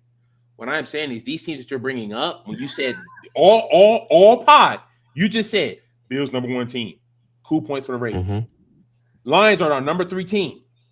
The only team that they beat respectively to us is the Ravens. And now, Buddy Boy in the comments, Chiefs back to the bowl for beating the Ravens. That's what I'm saying. What is our power? What is our best team off of? Beating the Ravens or showing good football? Because good football, like you talking about, in regards to the Eagles not showing good football, it's not the Chiefs. It's not the Bills when they almost gave a game up against the Dolphins. It's not the Lions when they are getting better week by week. But the only team worth respecting that they have played since losing to the Packers is the Ravens. So who has played the best ball right now? I would arguably say it's either the Bucs or the Rams, which doesn't negate the fact that you said the AFC is wide open. What I'm saying is, like, when we talk about good football, or are we just going to acknowledge the fact that the AFC overall looks flawed? Yeah. AFC looks trash. Speaking of Lions, man, they played the Browns this year. And we haven't talked about, but it's all about to come together because Tank proposed a question as well about Shadur Sanders. And it's like Lions cooked the Browns. We're talking about how they've had a great defense, right? They have the number 1 defense in the league. They've only given up 890 yards this year, and they have played the Packers, the Ravens, the Lions, and the Bengals. 4 star-studded offenses, and only giving up 890 yards this season, right? Mm-hmm. They're 0-4. Their offense can't score the rock because their defense is, quite frankly, doing this job. Ravens asterisk. But they finally put in bench Joe Flacco this week. They put in Dylan Gabriel. Didn't really do much. It was like last 2 minutes. Game was over. I think he got 1 drive. But now with all these injuries going on, Deion told Shadur, no, we're not going to the Ravens. Play yourself. Or will he even play over Cooper Rush? I don't know. The way the politics going, I don't know. And he also said no to the Eagles. So now he's the emergency quarterback behind the Browns. But how much more play is the Browns going to give Joe Flacco? When are they going to start rotating these rookies? Should Shadur get in over Dylan? Should Dylan get play time? Should one of them start next week? How much more time are the Browns going to give Joe Flacco? Well, I'm pretty sure they already said that whatchamacallit was starting this week. Gabriel. Yeah. Pretty sure they already said Gabriel was. They said that today that Gabriel was starting this week. Oh, so who's gonna be QB2 next week? Is it gonna be Joe Flacco or Shadur? Because when Dylan Gabriel, who the Browns playing this week? The Browns play Minnesota. Back up against backup. And we talking about a Minnesota team who is coached. That defense coached by Brian Flores, who is top 2 in blitz rate this season. Between him and the Broncos, Vance Joseph. That's who y'all going to start Dylan Gabriel against? I love to see it. Is Dylan Gabriel going to finish that game? Healthy? I hope so. No, I'm not saying injury. No, I'm not even saying no injury. I'm like, is he going to stink it up enough to where it's like, oh, we might have to go deeper into the quarterback rotation? I don't think so. Yeah, we're getting to the point where Shadur is going to start for the season. Hopefully, they don't wait until they're out of playoff contention to do so. Oh, my fault. Who did the Browns beat? They won in 3. The Green Packers, Bay. who made our My top fault. 10. My Yeah. fault. They did. But Browns are 1-3. My fault. Who made our top 10? I didn't put them there I don't put them there. for I did. tying against the worst defense in the league. The worst defense. The worst. And who got a good win? Other who would y'all put that got a good win? Because all of them playing like Cardinals. Seahawks. Yeah. The list is good. Mind you, Seahawks is there. not judging Just anybody. like no. Let's talk about it. Just like y'all didn't like the Jaguars being there. Jaguars. They're the only ones with a good. They're the only ones with a good win compared to everybody else. Cap, but I'm not gonna lie, bro. Who's the good win? San Francisco. They just beat San Francisco. Injury riddle San Francisco. They don't have nobody out there, bro. But who? Okay, all right. Who the Colts beat? Who the Colts beat? The Broncos. Yeah. Broncos, for sure. Broncos is better than the 49ers. Broncos could have went top 10, honestly. And all praise to Adonai, only in church, but Adonai fumbled that game. For real. They could have beat the Rams too if it wasn't for the fumble. Not gonna lie. Lions, Jaguars, Packers. I ain't gonna lie, Eric. These niggas said Broncos. And this is why every week y'all show y'all so. The Broncos team that beat Tennessee and the Bengals with the backup quarterback. This Broncos team. The Broncos team that when they played the Colts, they lost to the Colts and lost to the Chargers. This Broncos team. I don't know if you saw that. I don't know if you saw it. They lost. No, I don't want to hear that. They lost because they lost. They lost. The Colts, who was just like the Eagles won. The Eagles won because they found a way to win. If you saw the Colts, the Broncos, the Denver Broncos lost. If you saw the game against the Rams, you would have found out that the Colts are actually legitimate this year. Exactly, bro. And the Jaguars, they look like poop, bro. The Broncos, they lost to the Colts on a flag, cause jumping over the kicker. They had the game won, and then they lost to the Chargers because Justin Herbert made one of the greatest throws we're gonna see all season. Like, what are we talking about? So you just making excuses for L's. Nah, we've been doing ifs all day. I know he's been doing that all day, and it's weird. Like but nah, if you just fought against the ifs. Nobody said ifs. I didn't say no ifs. So what I'm saying is these L's is L's, bro. It doesn't matter. These L's is L's. If you can't find a way to finish a game in the NFL, if you can't find a way to finish a game in the NFL, I'm not giving you credit. You have 2 L's against the only 2 good teams you play, and you have 2 wins against trash teams. I mean, I ain't like. Can't respect that. Justify the Jaguars. I can't respect that. You only beating horrible teams. That still don't justify the Jaguars at 6. They have a good win. They have a better win than the freaking Denver Broncos. So who else other than the Broncos who's not even on the list, which neither one of y'all said. So who else is on this list behind them that is better than the Jaguars? Chargers, Colts. The Chargers. Okay, let's go look at the Chargers. Chargers, Colts. Let's go look at the Chargers. The Chargers beat the Chiefs, who y'all was talking trash about. They beat Oakland Raiders, and they beat the Broncos. The Broncos are actually solid. That's kind of been the point. They are not that solid. They are not solid, bro. They lead the league in sacks. They're like 20. They lead the league in sacks. They're like 20. Cool. They're 2-2. Lead the league in sacks is cool. And the highest paid non-quarterback is the edge rusher in the league. And they're 2-2. All I'm saying is, bro, just you talk about money. Just go home and do your homework at night. That's the the world. Bring up. Everybody. The people who actually get paid to do this for a living actually value edge rushers just like I do. So, like I said, they lead the league in sacks. So obviously they have an all-pro defense over there. They had the best player in the defense in the league last year, and they're hooping. They're losing games against formidable opponents, the Colts and Chargers, who are both on our top 10 list. So they're a respectable opponent. All I was doing is just looking at the 3-6-9 because that was your picks. Lions at 3, Jaguars at 6. Yeah, that's probably the craziest one. Yeah. And then I think if we're being honest, if we go through the week, if we go week through week, my team stay on here. Your teams fall off. Shout out to the Ravens and shit. So my team stay up here. I can pick teams that can stay winning. So again, you can point, joke, top 5 type your shit. Teams have the worst point, joke, laugh, make whatever you want. But these teams have shown why they get to stay. Your teams have the worst records on this list. Get to stay. What are you talking about? Have the worst? You have the only teams. You pick the only teams with 2 wins on this list. What are you talking about? Like, do you hear yourself? You said the only teams with 2 wins. How many wins the Jaguars got? 2-2. They're 2-1. No, they're 3-1, right?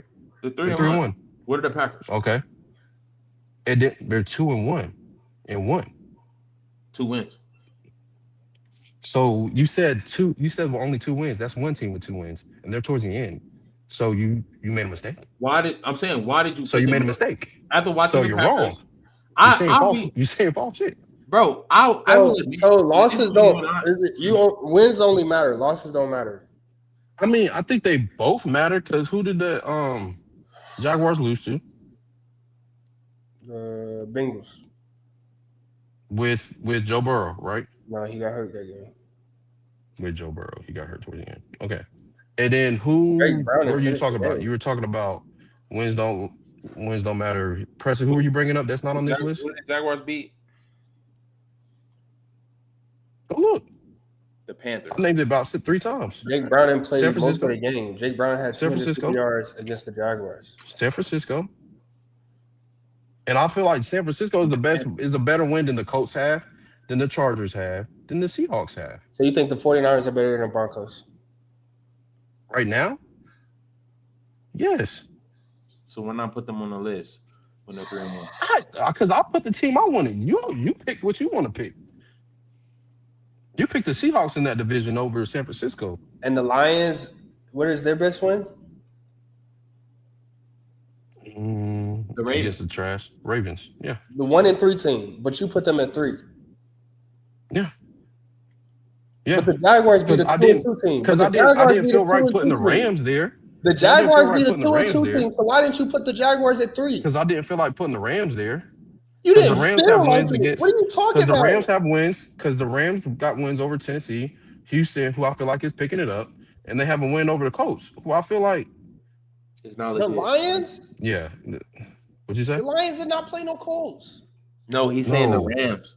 I'm saying what the Rams. Rams. What does have to do with the? No. We're talking about Eric's picks exclusively. Let me break it down. I said I would not put the Rams above the Lions because of the teams they What does that have to do with the Are Jaguars? you getting it, glasses, or do I have to map it out with my head?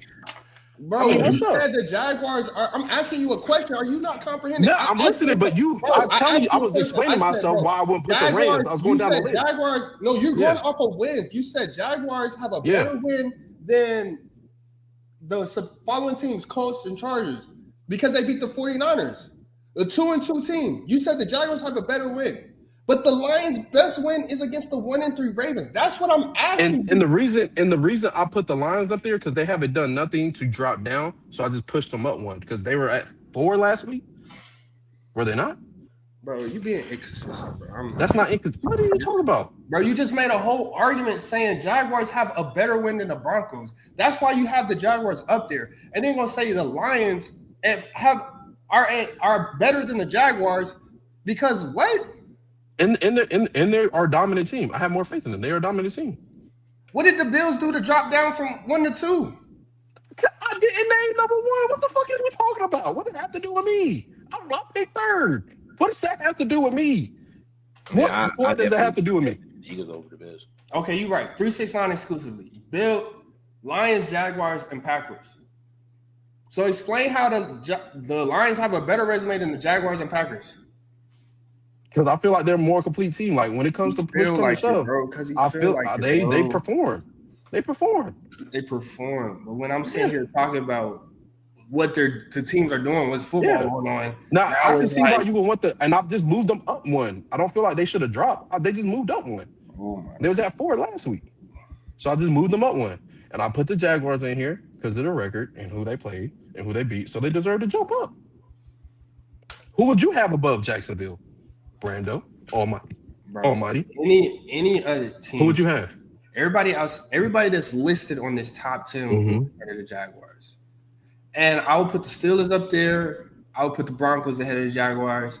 And then we can have a conversation about them. So they are top 13 at best. The Jaguars do not look good. So you would put the Steelers up there? Yes. Okay. I'm not. Who they play?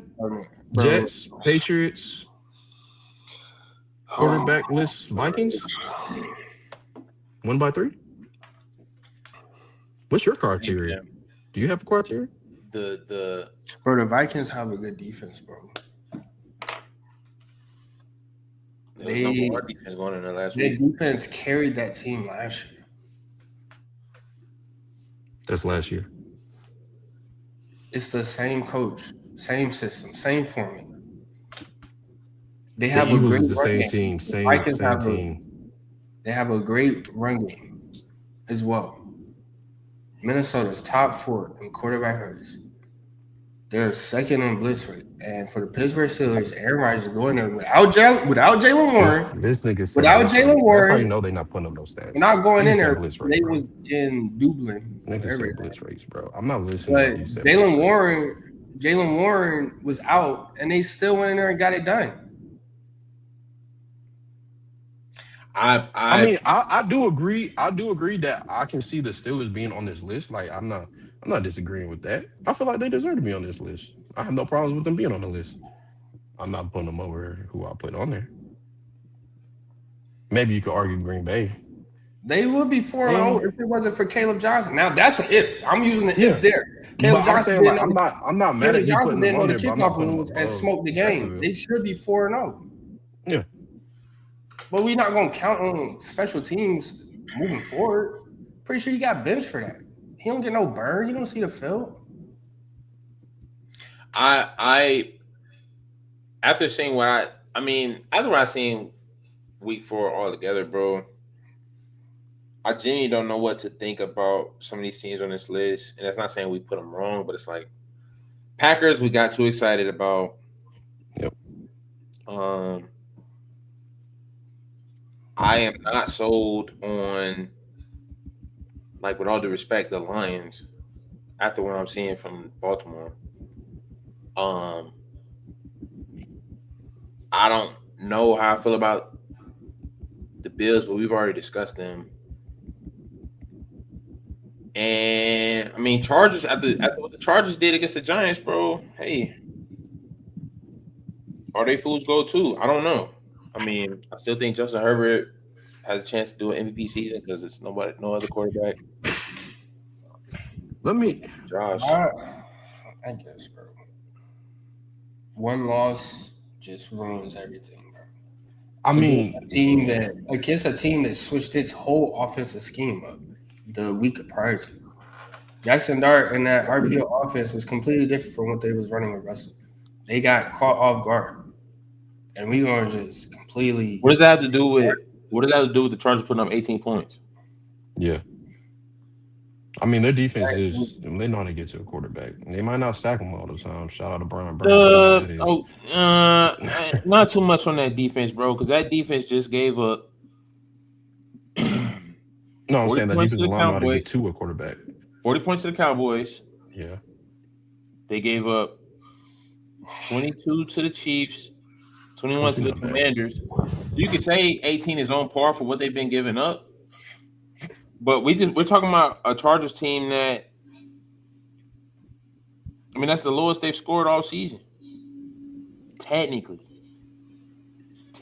And I 2 interceptions. That's not what we're used to seeing. Like QBR 39.6. That's what we're not used to seeing. Correct. So I feel like that was an outlier game. They deserve to be punished for it for sure. You don't get to, but it's an outlier game. Like you think that's who the Chargers are? I mean, who the Chargers beat? It's for the Broncos, Chiefs, and Raiders. They 3-0. They 3-0. Yeah, that's pretty impressive. I'm not gonna lie. It can be an outlier. The energy that you have for the Chargers, though, and understanding who they are, right? Like, do you believe that they're still a good team and that's a one-off? What about teams who are 1-3 or who are 2-2, who started off slow this season and have a chance to pick it up? Like who? Kansas City? Getting there. Kansas City, I feel like out of all these teams, with all the issues they had at wide receiver and knowing what type of team they are, I feel like that's the team that's definitely going to pick it up. So I got faith in them at 2-2 with Andy Reid with Patrick Mahomes than any of these other 2-2 teams. So if we talk about 2-2 teams, that's probably the one I'll bring up. I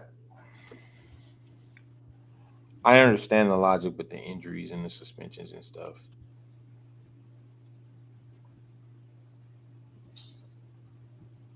But after what I've seen from the Ravens these past 4 weeks, beating the Ravens doesn't mean much anymore. No, I'm not saying that to give Lamar an excuse because Lamar had a horrible game Sunday. Played terrible. But like some of these teams, some of their fate is ahead of them. So like when you got the Bills who going 4-0, regardless of who they've played, you're not gonna sit here and say, "Oh, they're a bust," or they don't look like themselves. Like the Bills are probably gonna be tough to beat. When I look at the Packers, they started off very, very strong, and then they have a dud against the Browns, and then they tie against the Cowboys. It's like, bro, I don't know what to think. So it's one of those things where it's like, are we still too early in the NFL to believe and create? Like we can make Super Bowl takes, but like, are any of these top 10 teams solidified for the rest of the season based on what we've seen for these first 4 weeks? I feel like the only team, and the only reason I'll say this, and I might go look at the schedule, is the Eagles because I feel like they played their top heavy opponents already. Let me go look at the schedule. Broncos, Giants. They play the Bills. Bills, Chargers, Detroit, It's not over. Green Bay. It's not as bad as the first half. Well, can't even say that. Can't even say that. They still got a few tests down the line, but I feel like they're good throughout the year. So I feel like they solidified. Are we talking about just playoff or you talking about Super Bowl? Either one. Playoffs, I feel like they solidified. Super Bowl, I still feel like that's up in the air for anybody.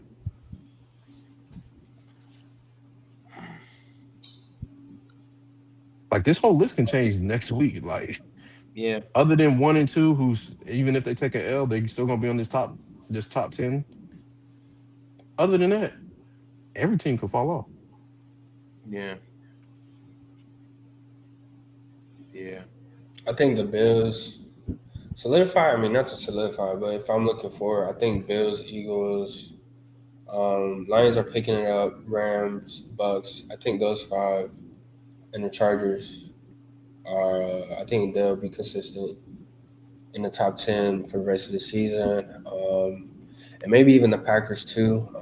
I mean, Packers. Yeah, we did jump too early to conclude on them, but I mean, back-to-back weeks they played the number 1 defense, number 1 offense. So, I mean, that's what they face. It's not like they face bullshit. So, I'm not going to overreact on the Packers right now. It's fair. It's very fair.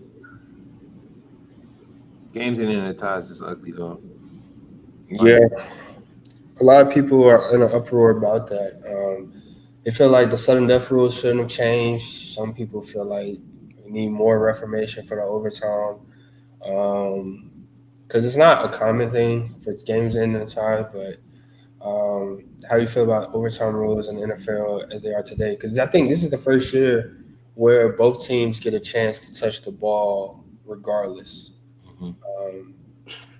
So how do you feel about overtime rules as they are today in the NFL? I think that I think the college is like pretty crazy, but I know that the games can't go on. The thing that the NFL is doing differently than the college is that the NFL has program time. Yeah. And when they have commissioners who, come together and they run this private league, they don't care what your score is. When they team come on at 4:30, that 1:00 game better be off.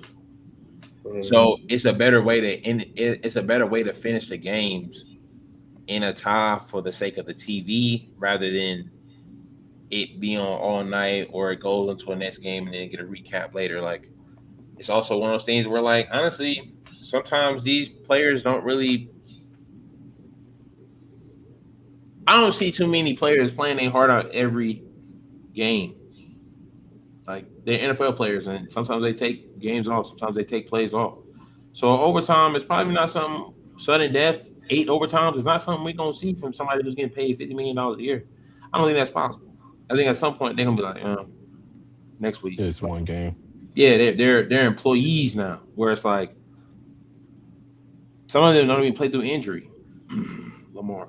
You know what I mean? Like I don't think 8 overtimes looks good in the NFL's game the way it's set up now, but I think more of a college format would be better. I just don't know what's the parameters in that. But And go ahead, Bruno. Hey man, I feel like, football won't be football, so why not adopt football rules? You know what I'm saying? When I say football, I mean soccer. Soccer, they do overtime. You get an extra 30-minute period. After that, go down to penalty kicks. Let's kick 50-yard field goals for the win after overtime. Let's see who really can goddamn, you know what I mean? You really hate the Chicago Bears, don't Real you? spicy with it. You feel me? They could do something else, but I don't think game shit in a tie, man. You had a great game Sunday night, and for it to end in a tie, it just was so underwhelming, bro. yeah, It was very indifferent for that game to end like that. And like, bro, you just have to keep changing until something's fixed. I didn't like the sudden death rule. I think both teams should be able to touch the ball. If the rule's gonna be where they are today, where they favor the offense, so they got to figure something else out. Because you had overtime and teams. Honestly, it was just running the clock out. yeah. Cowboys had the ball for like 5-6 minutes, and it was just running the clock out. That's underwhelming in itself. So I think there's more reform to overtime. I do think it was a good push in the right direction for both teams to get the ball now. Very, very tough. It's gonna come. All it takes is another majority another pocket passer to lose a game or to end in a tie like that for the change. Josh Allen to get changed again. Justin Herbert gets shorted against. I don't know. Lamar Jackson, CJ Stroud, just throwing a couple divisional opponents up there. That's all it takes, and it'll get modified. But the NFL's forever changing, man. We got people. How y'all like the kickoff rules so far? Horrible, but they're it's horrible, but it's cool. Like, yeah, I don't like the fact that they're lining up at the 35 and 45 to that dual style, night style. That's disgusting. That looks like the Revolutionary War. Like there's no scheme in that. It's just straight head on. Like, also it's the only league that does it. So it's like you worry about CTE, but their brains are still mashed potatoes by the time they get to the league because kids in college are still running head on from the 40. So if you want to do prevention, you got to start earlier. Like they wear the same helmets. They wear the same helmets that they do in the NFL that they do at 8 years old, and their heads are barely big enough to hold them. So if you're talking about CTE and you still playing the same way until NFL, it's too late. They already have CTE if they decide to play in the NFL. They already have it. It's too late. If any player in the NFL can say they went through a whole lifestyle, their whole life playing football without one concussion or without one headache, they never played. Yeah, they're not telling the truth. Yeah. So I think it's cool for the schematic sake point of like kicking inside the 20 or back to the 40 or kicking in the field goal and kicking in the end zone, like emphasizing the return, but like for safety, player safety, spare me, bro. Yeah, I think it's been. I get what you're saying. Like, I think it's been cool. Yeah, I think it'll need a little more adjustment moving forward. Like just adjusting to it. But, I think it's cool, man. I think it gives the kickers more power. Special teams is winning games, so it gives. It's making kicking more relevant. So, because if you look at like statistically, I think it's like a 10-yard margin between the teams that start off in the best position to the worst. I think it's like the 35-yard line, the 25-yard line.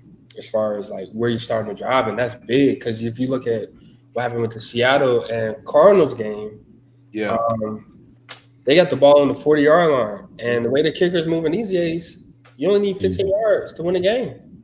Yeah. You only need 15 yards, so I think it's been a cool addition. I think it was the Rams kicker against the Eagles. He was kind of abusing like the new kickoff rule, where playing in that little landing zone, that 20-yard landing zone. Yeah. And I mean, it's a game of inches. So if you can push a team back 5-10 yards on the kickoff, it makes it very, very relevant, very prevalent, and something you have to pay attention to. It's probably going to separate some good teams in the long run. It's probably going to separate teams in the long run. You have teams, when it comes down to that last fourth quarter, field position gets real important because, like you said, 2-minute warning. You'd rather start it on the 40 or on the 20, 25 or the 35. So I think it's been a good addition. I think teams are going to have to pay more attention to their kickers now. Yeah. Because, I mean, Young Ho Cool just got fired. You know what I'm saying? After holding it down a few years because he missed more than one field goal. And if that Cardinals kicker kick it short of the 20-yard line again, who's next? I wasn't aware of that rule until Thursday, so that was cool to see. But for his job, he has one more strike because they lost the game. We don't like to blame it on one player, but it didn't help. It did not help. The last part that I don't like about the kick, though, for real, like all jokes aside, is the fact that if they want to do an onside kick, they gotta announce it to the whole world. Yeah, I don't like that too. That is disgusting. Like, it takes away strategy, it takes away surprises from the game. So that's probably the only thing I would change. Like, but I guess if you change that, you got to go back to the regular rules. So I don't know. Mm-hmm. That's very fair. I mean, shoot. Let's see. Coming up this week. Oh, no. Because last week we had a debate about top 5 quarterbacks. I'm not going to let you slip over that. But your top 5 quarterback failed to complete a pass in the second half of the game, Jalen Hurts against the Buccaneers. 0 for 8, no completions. Yeah. I don't see top 5 quarterbacks doing that too often, if ever. So, you got anything you want to say to support your complaint, or? I think it's one of those things where, like, I'm learning how to grow, in Christ. Like, you gotta admit when you're wrong. you gotta confess. You gotta be humble enough to admit it. I think my sentiments are similar to what AJ Brown said. I mean, Jalen Hurts is not supporting my claim in top 5. I gotta move on. He's not helping my argument here. At the same time, I'm not saying he's still a top 5 quarterback after this week. But what I'm saying is this. I don't know what's going on in Philly, but to think that it's all on the quarterback is kind of egregious. I think the play calling is a little silly. I think Jalen Hurts is also a little silly. And I think the defense is still silly. So, like, it's as far as Jalen's quarterback play, like, yeah, like, he's not consistently a top 5 guy. He has top 5 potential, and yeah, he's winning the game, but every quarterback has top 5 potential. Respectful. I don't know about that. I don't know about that. Give me a quarterback that don't have top 5 in the league potential. If was a 5th. Spencer Rattler. Former number 1 high school recruit. I beg to differ. This man's went to high school. He was a guy. Yeah, he was a guy back in his day. To differ. The day's over. He ain't look bad. He's played for the Saints. He hasn't looked bad. Yeah, that's not on him. That's not to that point. It's not on him. Jalen. I don't think he's bad, but top 5, no. What makes Jalen Hurts' situation look bad is it's like, bro, like, there's not a hole in that offense on the roster. It's not one hole. Like, best offensive lineman. He has most time to throw the ball. He also throws it the lowest down the field. The coaching, we could argue, but, like, when you win games, it's hard to point eyes on coaching. So, unless, I don't know. I mean, that's kind of why John Harbaugh said has his job. But whatever. It's he's not a top 5 quarterback right now in regards to performing. I was definitely wrong on that. But nothing changed from this week and last week. It's just a missed call for real. Like nothing changed. Like it's the same thing. It's just. Can we even call him top 10? Who? I think at this point, if you argue him outside the top 10, I wouldn't. Jalen Hurts. I wouldn't knock it, but I mean, we're getting close. We're getting close. JD5 went down. I think the only Joe Burrow went down. the only team in our top 10 who don't have a better quarterback than him right now is the Jaguars. All other 9 teams or 8 teams, I'll put those quarterbacks ahead of Jalen Hurts right now today. Trevor Lawrence, yeah. I could. Sam Darnold. Sam Darnold? Yes. I mean, he's watched balling. the Thursday game. He's balling. We've watched the game. He's balling. Sam Darnold and Joe Burrow's hurt. JD5's hurt. Who's on this top 10? Sam Darnold is Lamar not Jackson. leading the league in yards. no. I mean, not leading the league, but I think he's top 5. He's top 5. Who? Sam Darnold. No, he's not. Yes, he is. Sam Darnold is 13th in yards. All purpose or passing? Passing. Yeah, passing. That doesn't change He's the fact he's closer to Trevor Lawrence than anybody. That don't change the fact that he looked. He's literally like Trevor I thought Lawrence. he was top 5 in pass, but maybe that's Jackson Smith and Jig, but that's top 5 in receiving. Yeah. Yeah. Drake May just dropped a 40 ball. Drake May's top 6. That Drake May, but he did against the Panthers. I think the Panthers are bad, bro. I mean, I picked the Panthers. I was wrong on that as well. Randy Bo. Nah, but I genuinely like there was no Down on my mind. yeah, like, I genuinely thought that was a good pick, but whatever. The real defense showed up again. Their defense is so. Is Caleb Williams playing better than Jalen Hurts? No. They play like against the Raiders or something. He had a slow game against the Raiders. I mean, yeah, the Bears suck. So wait, Brando. So why are you saying Caleb Williams not playing better than him, but you saying Sam Darnold is? And Caleb Williams, I would say, is playing better than Sam Darnold. Okay, Caleb Williams turned the ball over against the Raiders. That's stinky. Caleb Williams only he has 2 picks. So does Sam Darnold. On the season? Yes. He hasn't been giving the pickle away. But genuinely though, I said he turned the ball over against the Raiders. That's stinky. yeah, That was a slow game. yeah, They won the game off of special teams too. Yeah, block kick. Genuinely, the way our offense has looks like last year, bro. No, because y'all running fake flea flickers, and all this, that, and the fifth. No. Play. All right.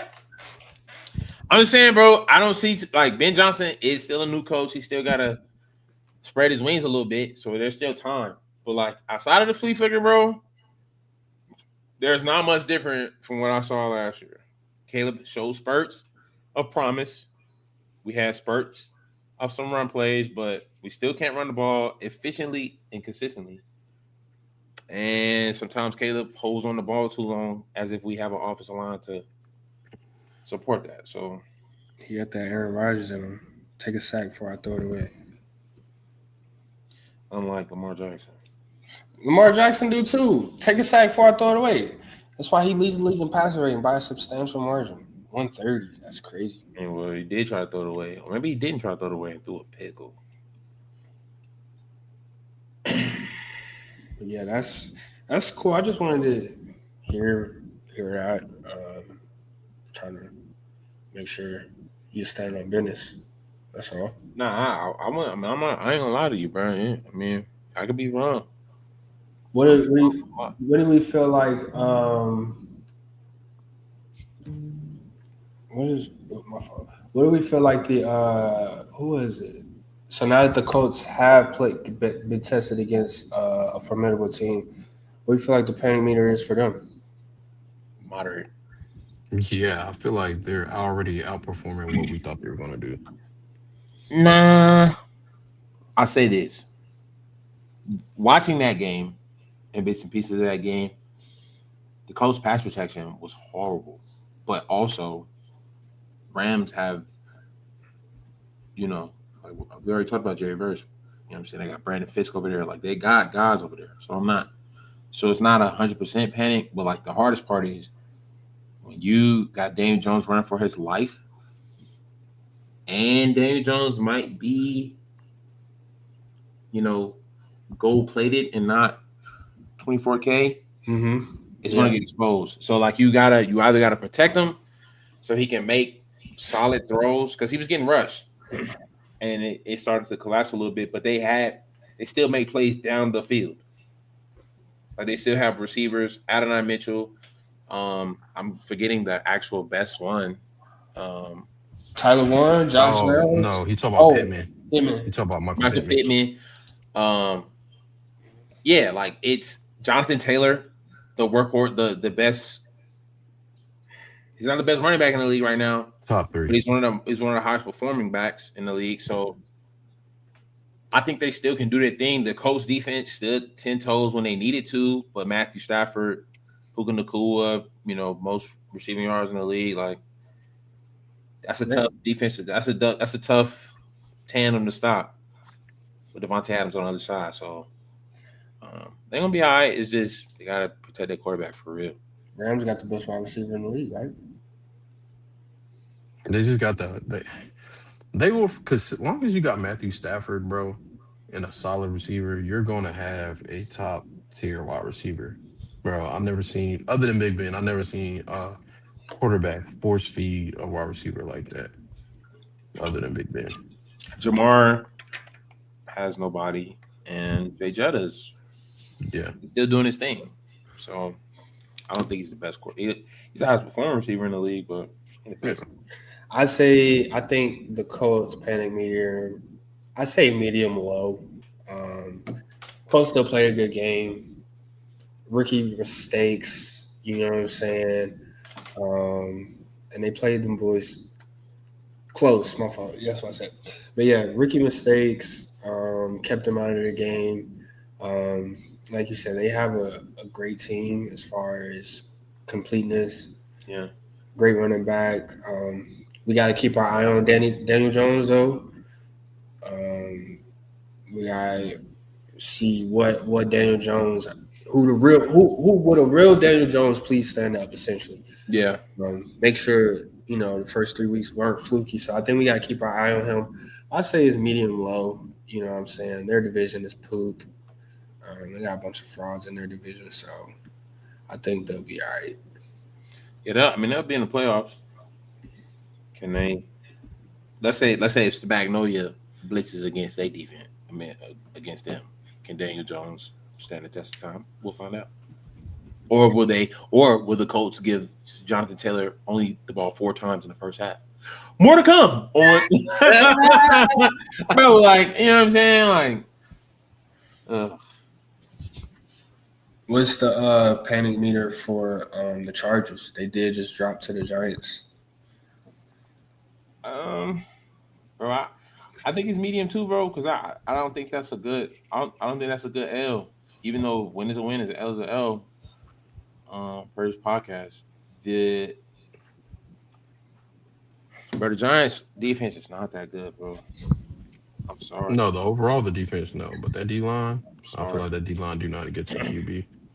And when you look at Jim Harbaugh, who is a offensive, he's a run heavy guru. Like, in moments where there's pass rush, run the ball.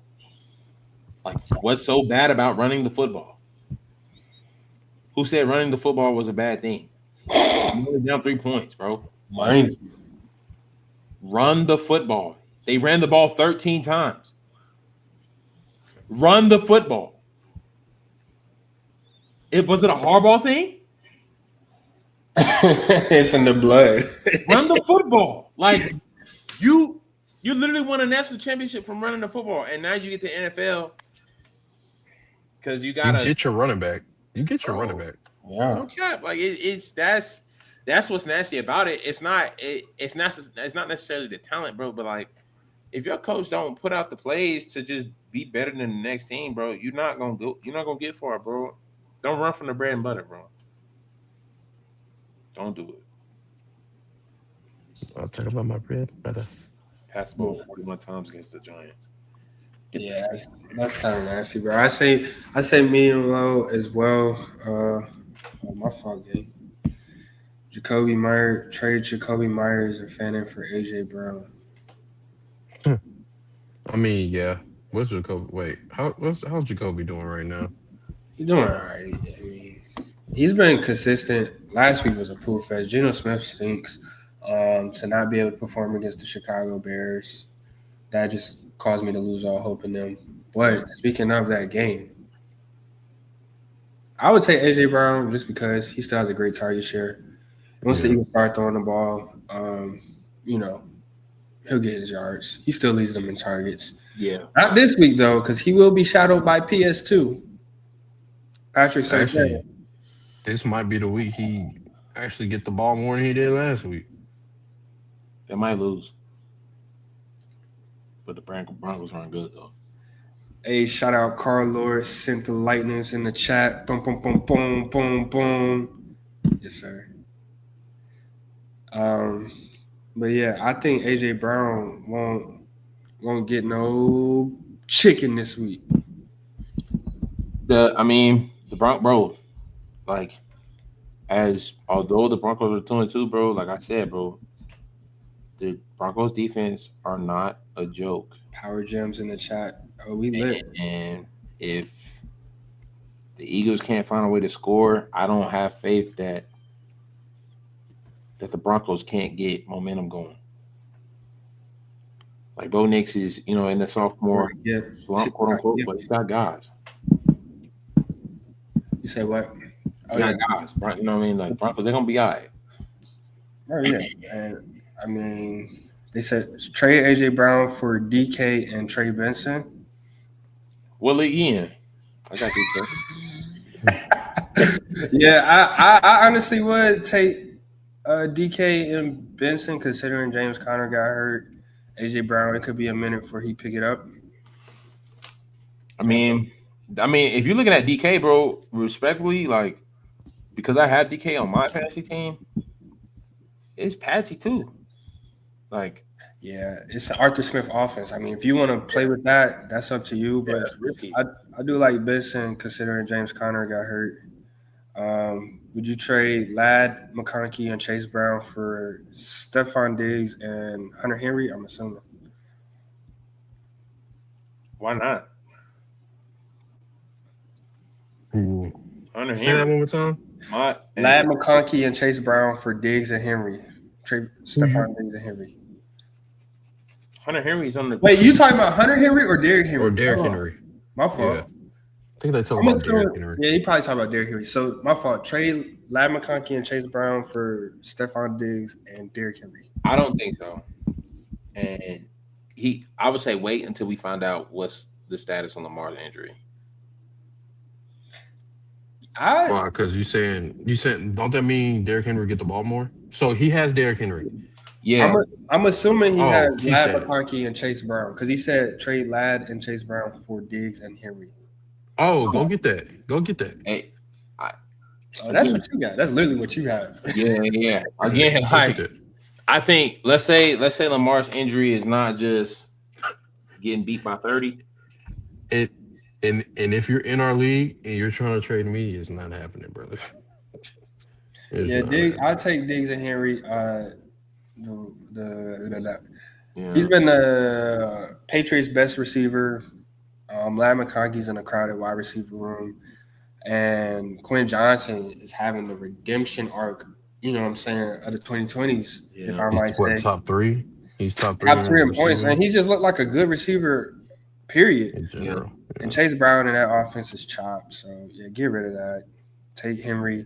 If John Harbaugh wants to keep his job, he will be giving Derrick Henry 25 carries for the rest of the season. Bro, 4 carries in the first half. I mean, Bro, that's sad, bro. Like, you don't want your job. yeah. Chase Brown has 1 touchdown. Oh my God, get rid of that man.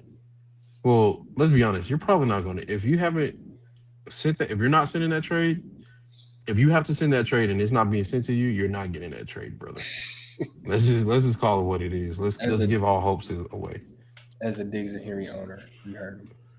Well, but Lad had potential if he do what he did last year, but he's banking on a lot. He's banking on a Keenan Allen injury and a Quentin Johnson fall off, and that's a lot to bank on. So yeah, and if Derrick Henry doesn't get the ball more, I'm gonna cancel my subscription. Hold on, wait a minute, brother. Bro, I can't take it. Bro,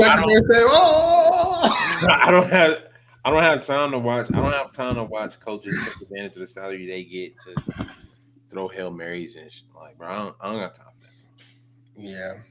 Yeah. What's y'all petting meter for Ashton Genty? How y'all feel about him?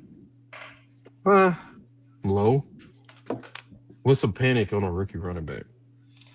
I mean, bro, for the Raiders. Top 5 pick, top 6. He plays for the Raiders. Yeah, no, he played the Bears, and my meter is still relatively high. He played the Bears, bro. I don't care. Relatively high panic for Ashton. So panic is high, bro. I mean, if he doesn't have alignment, it's not going to produce what you think it's going to produce. He played the Bears. Yeah, but I'm saying like what? Okay, so you say he has no lineman, or y'all have no D line? Yes. Okay, so yes to both. So your panic meter is high for him because he has no O line. Yeah, bro. Because outside of 364 yards against us, 364. It was insane, wasn't outrageous. It? Wasn't it? It was like 150, 160, and like with 2-3 touchdowns. Yeah, he's number 9th in rushing now. Yeah, bro. Outside of what he did against us, it's been quiet, and it's not because of his talent. It's because of the offensive line. Like he has the most yards after contact. Am I not? Yeah. No, they said last week before they played the Bears, his rushing yards after contact was 103% of his yards. Yeah, like as soon as he get touched, as soon as he touched the ball, he's getting touched. Terrible. So, I mean, yeah, I agree, man. I think the Bears game can't really put too much stock in it considering their defense. But I think it was good to see who Ashton Genty can be. Like I don't think, like that's who we know he was drafted to be, and that's who he can be. They just need a lot better O lineman, a lot better support for that. Yeah. What y'all think of Brown?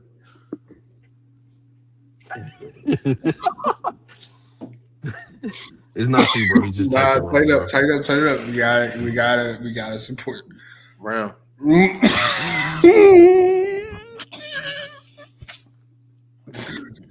Chill, bro. Yeah, bro. Episode 2 hours. What you want me to say, bro? No comment. Hey, we talked. Fantasy, right? Hey. Ask the question, Brando. Ask the question. No, ask it, Brando. Ask the person. Ask the question. You can read it too. In the chat, Lightning's in the chat. We appreciate you. No, ask the question. No, ask the question. No, we can't ignore. What y'all think of WNBA finals, semifinals? Like I said earlier, bro, I got taught at a young age to stay out of women's business, bro. So I ain't got nothing to say, bro. Just a man staying out of women's business, bro. That's it. Hey man, that's on him. Adolescence.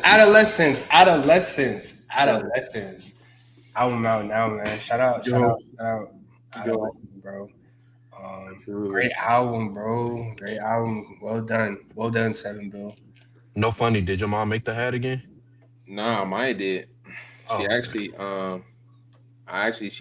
gave me some new merch today. Fire.